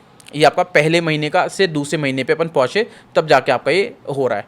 अब उसमें से क्या होगा, कुछ मार्केट प्लेसेस ऐसे होंगे जहाँ पे ऑनबोर्डिंग में टाइम लग जाएगा। तो जैसे ही आपके पास फिगर आया कि भाई मेरे पास ये प्रोडक्ट सही चल रहा है, इन मार्केट प्लेस के ये प्रोडक्ट बिल्कुल फिट है और इस प्राइस के अंदर मैं बेच भी सकता हूँ, तो सेकंड स्टेप आपको बहुत इजी करना है। आपको जल्दी से जल्दी आपके डिफरेंट मार्केट प्लेसेस में उसको ऑनबोर्ड करना है। दूसरे महीने में आपके सारे मार्केट प्लेसेस ऑन हो जाने चाहिए। देन तीसरे महीने अब आपको क्या करना है, उस प्रोडक्ट को डालना है और उसकी मार्केटिंग वापस से जो मैंने 6 पिलर्स बताए थे उन पे काम करना है। 6 पिलर्स पे अगर आपने काम करा, रिजल्ट आने लग गया, अब आपको उसको मल्टीप्लिकेशन पे काम करना है। अब यहाँ पे आपके तीसरे महीने में जाके आपका प्रोडक्ट सेट हो गया, आपके सारे मार्केट प्लेस सेट हो गए, सब जगह आपके ऑर्डर्स जाने लग गए। तो तीसरे महीने में आप ये सारा चेक कर लोगे कि कैसे ऑर्डर्स के लेबल निकलने हैं, कैसे मार्केट में उनका प्रोसेस निकलना है और कैसे प्रोसेस होना है। चौथे महीने में आपको क्या करना है, एक टीम बिल्डअप पे काम करना है, टीम बिल्डिंग पे काम करना है कि आपको एक अपनी टीम को क्रिएट करना है। टीम को कैसे क्रिएट करना है, टीम को क्रिएट करने के लिए आपको हर कोशिश ये करनी है कि पहले आपको प्रॉपर नॉलेज हो और हर मार्केट से प्लेस के लिए आप हर एक मार्केट प्लेस के लिए आप डिफरेंट पर्सन को रखिए कि आपको पास ये पर्टिकुलर मार्केट प्लेस है, इसी को आपको बढ़ाना है, इसी को इंक्रीज़ करना है। एक चीज़ हमको हमेशा ध्यान रखनी है, वो मार्केट प्लेस का एक्सपर्ट होना चाहिए। अगर कोई एक्सपर्ट फ्लिपकार्ट का है, उसको फ्लिपकार्ट आता है तो सिर्फ फ्लिपकार्ट ही अकाउंट मैनेज करवाइए। किसी को अमेजोन आता है तो अमेजोन ही मार्केट प्लेस उससे प्रोसेस करवाइए। इसमें बहुत सारे तरीके क्या होते हैं आज की डेट में ना, हम बहुत सारे सेलर्स के साथ एक प्रॉब्लम सॉल्व करते हैं कि हम ना उनके रिटर्न्स के बहुत सारे कॉस्ट होती है, वो नहीं लगने देते बहुत सारे मार्केट प्लेसेस में। वो बहुत तरीका होता है जिससे आपके रिटर्न की कॉस्ट नहीं लगेगी, तो बहुत लॉसेस होते हैं वो नहीं होते उससे। मिंत्रा में, अमेज़ॉन में, फ्लिपकार्ट में, मीशो में बहुत सारे ऐसी जगह होते हैं जहाँ पे ना ये प्रोसेस नहीं होता, तो वो सब अभी हम करवाते हैं। तीसरी बात ये, अब आप 5वें महीने पे आओगे, 5वें महीने पे अब आपको टारगेट बनाना है कि मेरे को पर मार्केट प्लेस के अंदर 100 ऑर्डर्स अ डे चाहिए। अब यहाँ पे आपको मार्केटिंग करनी पड़ेगी अपने प्रोडक्ट्स की सेल को इंक्रीज़ करने के लिए। टारगेट आपका बना दिया, आपने टीम बना दी, डेलीगेशन इज़ वेरी इंपॉर्टेंट। यहाँ पे लोग गलती क्या करते हैं, डेलीगेट नहीं करते अपने काम को। लिस्टिंग भी मैं ही कर रहा हूँ, ऑर्डर भी प्रोसेसिंग मैं ही कर रहा हूँ, पैकिंग भी मैं ही कर रहा हूँ, सोर्सिंग भी अभी तक मैं ही कर रहा हूँ, उसका लेबल भी मैं ही नहीं कर रहा हूँ, चिपका भी मैं ही रहा हूँ। सब कुछ अगर एक इंसान कर लेगा तो फिर वो बिज़नेस जल्दी से ग्रो नहीं हो पाएगा। तो delegation is very important in business, कि आप अपने प्रोडक्ट को डेलीगेट करें, अपने बिजनेस को डेलीगेशन करें, टीम क्रिएशन करें। अब आपको 5th मंथ से सॉलिड मार्केटिंग करनी है कि आपको हर मार्केट प्लेस के अंदर, आपके 6 मार्केट प्लेस है तो 6 मार्केट प्लेस के अंदर 100 ऑर्डर्स का टारगेट बनाना है। 600 ऑर्डर आपको पर डे के लेके जाने ही जाने हैं। तो आपको वो काम करना है 1 से 1.5 महीने के अंदर कि कैसे उसको लेके जाना है, उसको कैसे एग्जीक्यूट करना है। जब तक आप 5वें महीने में पहुँचोगे तो आपके पास हर मार्केट प्लेस में 5 से 10 ऑर्डर मिनिमम टू मिनिमम होंगे ही होंगे, मिनिमम टू मिनिमम है। अब आपको इसको क्या करना है, 20 से 40, 40 से 50, 50 से 100 पे लेके जाना है अगले 2 महीने के अंदर। 7वें महीने में आपको इसको 80 से 100 ऑर्डर पे लेके जाना है एक मार्केट प्लेस पे। अब ये सारा काम आप नहीं कर रहे होंगे, आपकी जो टीम होगी आप उनसे करवा रहे होंगे। और आपको हमेशा एक चीज़ याद रखनी है, हमेशा नंबर्स पे बात करनी है कि अगर मैं इतने का एडवर्टाइजमेंट लगा रहा हूँ तो मेरे को कितने की सेल आ जाएगी। अगर मैं 1 लाख रुपए का इस मार्केट प्लेस में एडवर्टाइजमेंट लगा रहा हूँ तो इसके बदले मेरे को कितने का सेल आएगा। इसके बदले मेरे को 10 लाख की सेल आ रही है, या 15 लाख की सेल आ जाएगी, या 5 लाख की सेल आएगी, या 20 लाख की सेल आएगी। ये सब कुछ आप किससे पूछोगे, जो भी आपका अकाउंट मैनेज कर रहा है। अगर आप वहीं पर 2 लाख रुपये का एडवर्टाइजमेंट लगा रहे हो तो उसके पीछे कितनी सेल आएगी, 10 लाख की, 15 लाख की, 20 लाख की, 25 लाख की, कितनी सेल आएगी। इसको बोलते हैं ROI, रिटर्न ऑन इन्वेस्टमेंट। वो कितना होगा, उसके पूरा प्लानिंग बनानी है, पूरा स्ट्रक्चर बनाना है कि मैं इतना अगर स्पेंड करता हूँ मार्केटिंग में इतना मेरे पास सेल आएगा। देन 7th मंथ के बाद आपको क्या करना है, इसको रेप्लिकेट करना है। अब यहाँ पे आपको 700 ऑर्डर्स पे जाना है पर डे के अंदर, कि हर मार्केट प्लेस में आपके पास ऑर्डर का वॉल्यूम अच्छी तरह से रहे। हो सकता है किसी मार्केट प्लेस में आपके ज़्यादा ऑर्डर आ रहे हो, किसी मार्केट प्लेस पे कम आ रहे हो। यहाँ पे आपको इन्वेंट्री प्रॉपर मैनेज करनी है, सोर्सिंग भी प्रॉपर मैनेज करना है। सबसे बड़ी प्रॉब्लम क्या होती है कि अब जैसे ऑर्डर्स का फ्लो बढ़ता है तो पीछे इन्वेंट्रीज नहीं मिल पाती है, तो उस पर आपको बहुत अच्छे से काम करना है। उसके लिए एक डेलीगेटली एक टीम क्रिएट करनी है जो इस प्रॉब्लम को जो है रिपीट ना होने दे। जैसे ही आपके पास 700 ऑर्डर पर डे के आने लग जाएंगे, एक सारे मार्केट प्लेसेस से मिला के, एक मार्केट प्लेस से नहीं, सारे मार्केट प्लेस से मिला के 6 से 7 मार्केट प्लेस होंगे, और उस टाइम तक जब आप 7वें 8वें महीने पे होंगे तो आपका क्विक कॉमर्स भी चालू हो चुका होगा। तो आपके पास अगर मैं 700 रुपये की एवरेज ऑर्डर वैल्यू पकड़ता हूँ, कॉम्बोज भी बना लेते हैं, उसके अंदर अगर अपन ना कुछ डील्स भी क्रिएट कर लेते हैं, कुछ अपन फ्री बीज भी डालते हैं, कुछ फ्री गिफ्ट्स भी डालते हैं, सारी चीज़ें अगर अपन करते हैं तो लगभग 4,90,000 रुपये की सेल होती है। अपन इसको राउंड फिगर में 5 लाख पकड़ लेते हैं कि 5 लाख रुपये की पर डे की आपकी सेल आ रही है। तो 5 लाख रुपए की पर डे की सेल मतलब महीने की सेल जो है 1,50,00,000 की हो गई। अब जैसे ही आपका 1,50,00,000 की सेल पहुंचेगी, अब आपको क्या करना है, इसको ही मल्टीप्लाई करना है। 90वें महीने से लेके 12वें महीने तक आपके 3 से 4 महीने मिलेंगे। अब आपको इसको मल्टीप्लाई करना है कि अगर आपके पास पहले महीने 1.5 लाख की सेल थी, तो अब आपको क्या करना है, इसको 1.5 से 1,80,000 पे लेके जाना है, 2 करोड़ पे लेके जाना है। 1,50,00,000 थी तो उसको आपको 1,80,00,000 पे लेके जाना है, 2 करोड़ पे लेके जाना है, 4 करोड़ पे लेके जाना है। तो आप पर मंथ की सेल जो है वो उसको इंक्रीज़ करना है।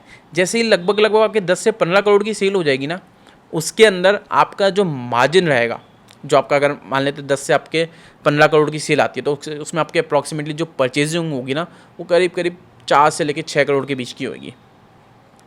6 से 7 करोड़ की परचेजिंग होगी। तो जब 6 से 7 करोड़ की आपकी परचेजिंग होगी ना, तो जाके आप 10 से लेके 15 करोड़ की सेल कर पाएंगे 6 से 7 करोड़ की परचेजिंग पे। तो उसका आपका 10 से 20% आपका नेट मार्जिन निकलेगा। अगर आपकी 6 से 7 करोड़ की आती है परचेजिंग, तो उसमें आपको 10 से 20% का नेट मार्जिन निकलेगा साल भर का। तो आप इसको प्रोसेस को फॉलो करके, टारगेट्स बना के, मल्टीपल प्रोडक्ट्स को लॉन्च करके, मल्टीपल कैटेगरीज को लॉन्च करके, आपने एक कैटेगरी में काम कर लिया, उसमें आपका अच्छा रिजल्ट आ गया, now it's time to grow in the different category. लोग क्या करते हैं, पहले एक कैटेगरी में सफल नहीं हो रहे, देन उससे पहले दूसरी कैटेगरी पे जा रहे। तो आपको क्या करना है, आपको एक कैटेगरी पे अच्छा सा बिजनेस क्रिएट करना है, देन सेकंड कैटेगरी पे जाना है। सेकंड कैटेगरी पे बिजनेस सेट हो रहा है, देन थर्ड कैटेगरी पे। ऐसे आप अपने बिजनेस को इंक्रीज कर सकते हो। और हमेशा ध्यान रखिए, ज़्यादातर उस प्रोडक्ट को परचेज कीजिए जिसमें कंपटीशन ज़्यादा हो। जहाँ कंपटीशन ज़्यादा होगा वहीं पे मार्केट बड़ा होगा। लोग यहाँ पे क्या गलती करते हैं कि वे लो कंपटीशन वाले प्रोडक्ट ढूंढते हैं जिसमें कंपटीशन कम होगा ना, वहाँ पे आप बड़ा ब्रांड भी नहीं देख पाओगे। आप मेरे को कोई सा भी ऐसा ब्रांड सोच के बताइए जिसमें कंपटीशन बहुत कम हो लेकिन वो बहुत बड़ा ब्रांड हो। आप खुद अपने आप से देखिए और अपने आप से पूछिए कि यार ये ब्रांड बहुत बड़ा है लेकिन इसमें कंपटीशन भी कम था इस कैटेगरी के अंदर, आपको नहीं मिलेगा, बहुत बड़ा ब्रांड नहीं मिलेगा, क्योंकि नंबर्स नहीं होंगे उस कैटेगरी के अंदर। तो सबसे बड़ी बात क्या है, आपको वही प्रोडक्ट को फाइंड आउट करना है जिसके अंदर आप अपने टारगेट कर सकते हो। 365 डेज प्रोडक्ट पकड़ना है। हर प्रोडक्ट के अंदर, हर कैटेगरी में सीज़न होता है। एक सीज़न ऐसा होगा जिसमें बहुत ज़्यादा बिक रहा होगा, कुछ टाइम ऐसा होगा जब आपकी सेल ज़्यादा आएगी, कुछ टाइम ऐसा होगा जब आपकी सेल डाउन हो जाएगी, मार्केट डाउन होगा।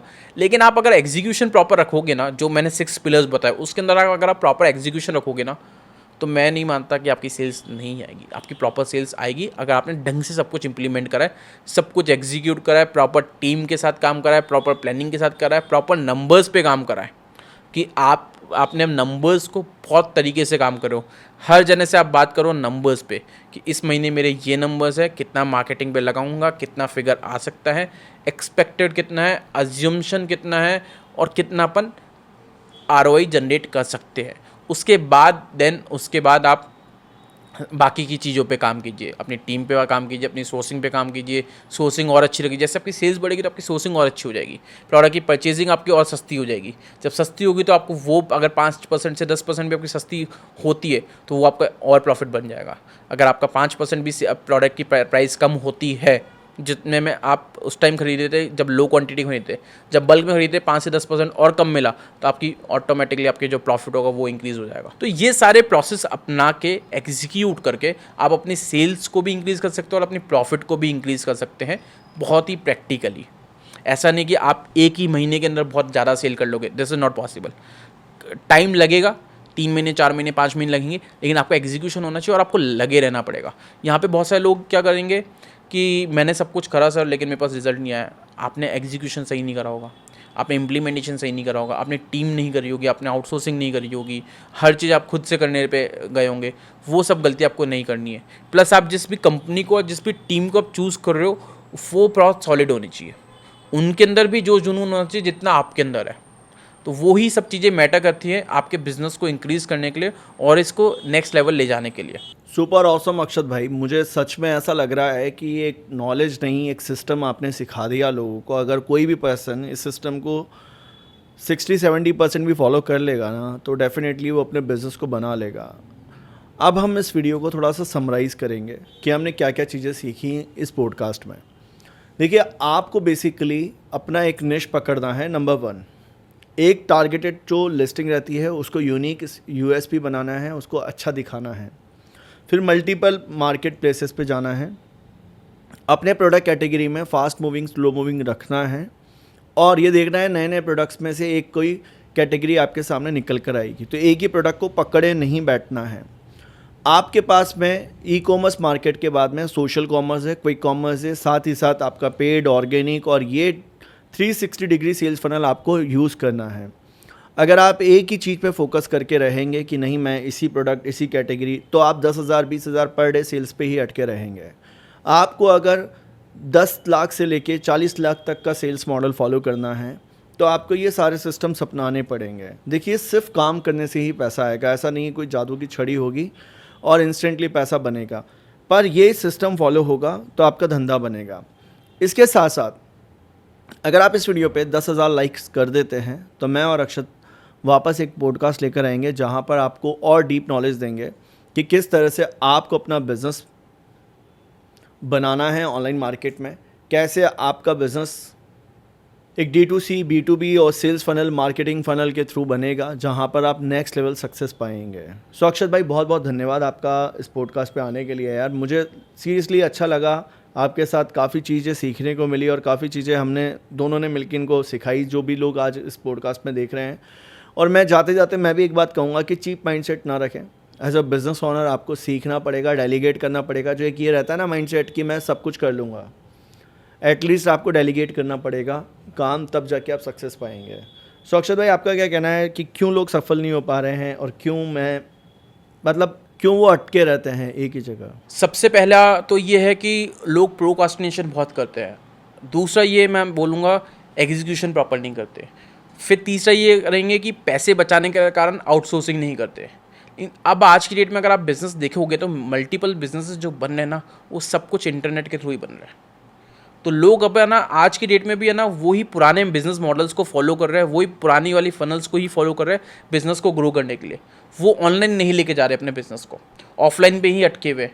ऑफलाइन के अंदर ही जैसे वो पहले कर रहे थे, अभी भी वही कर रहे हैं।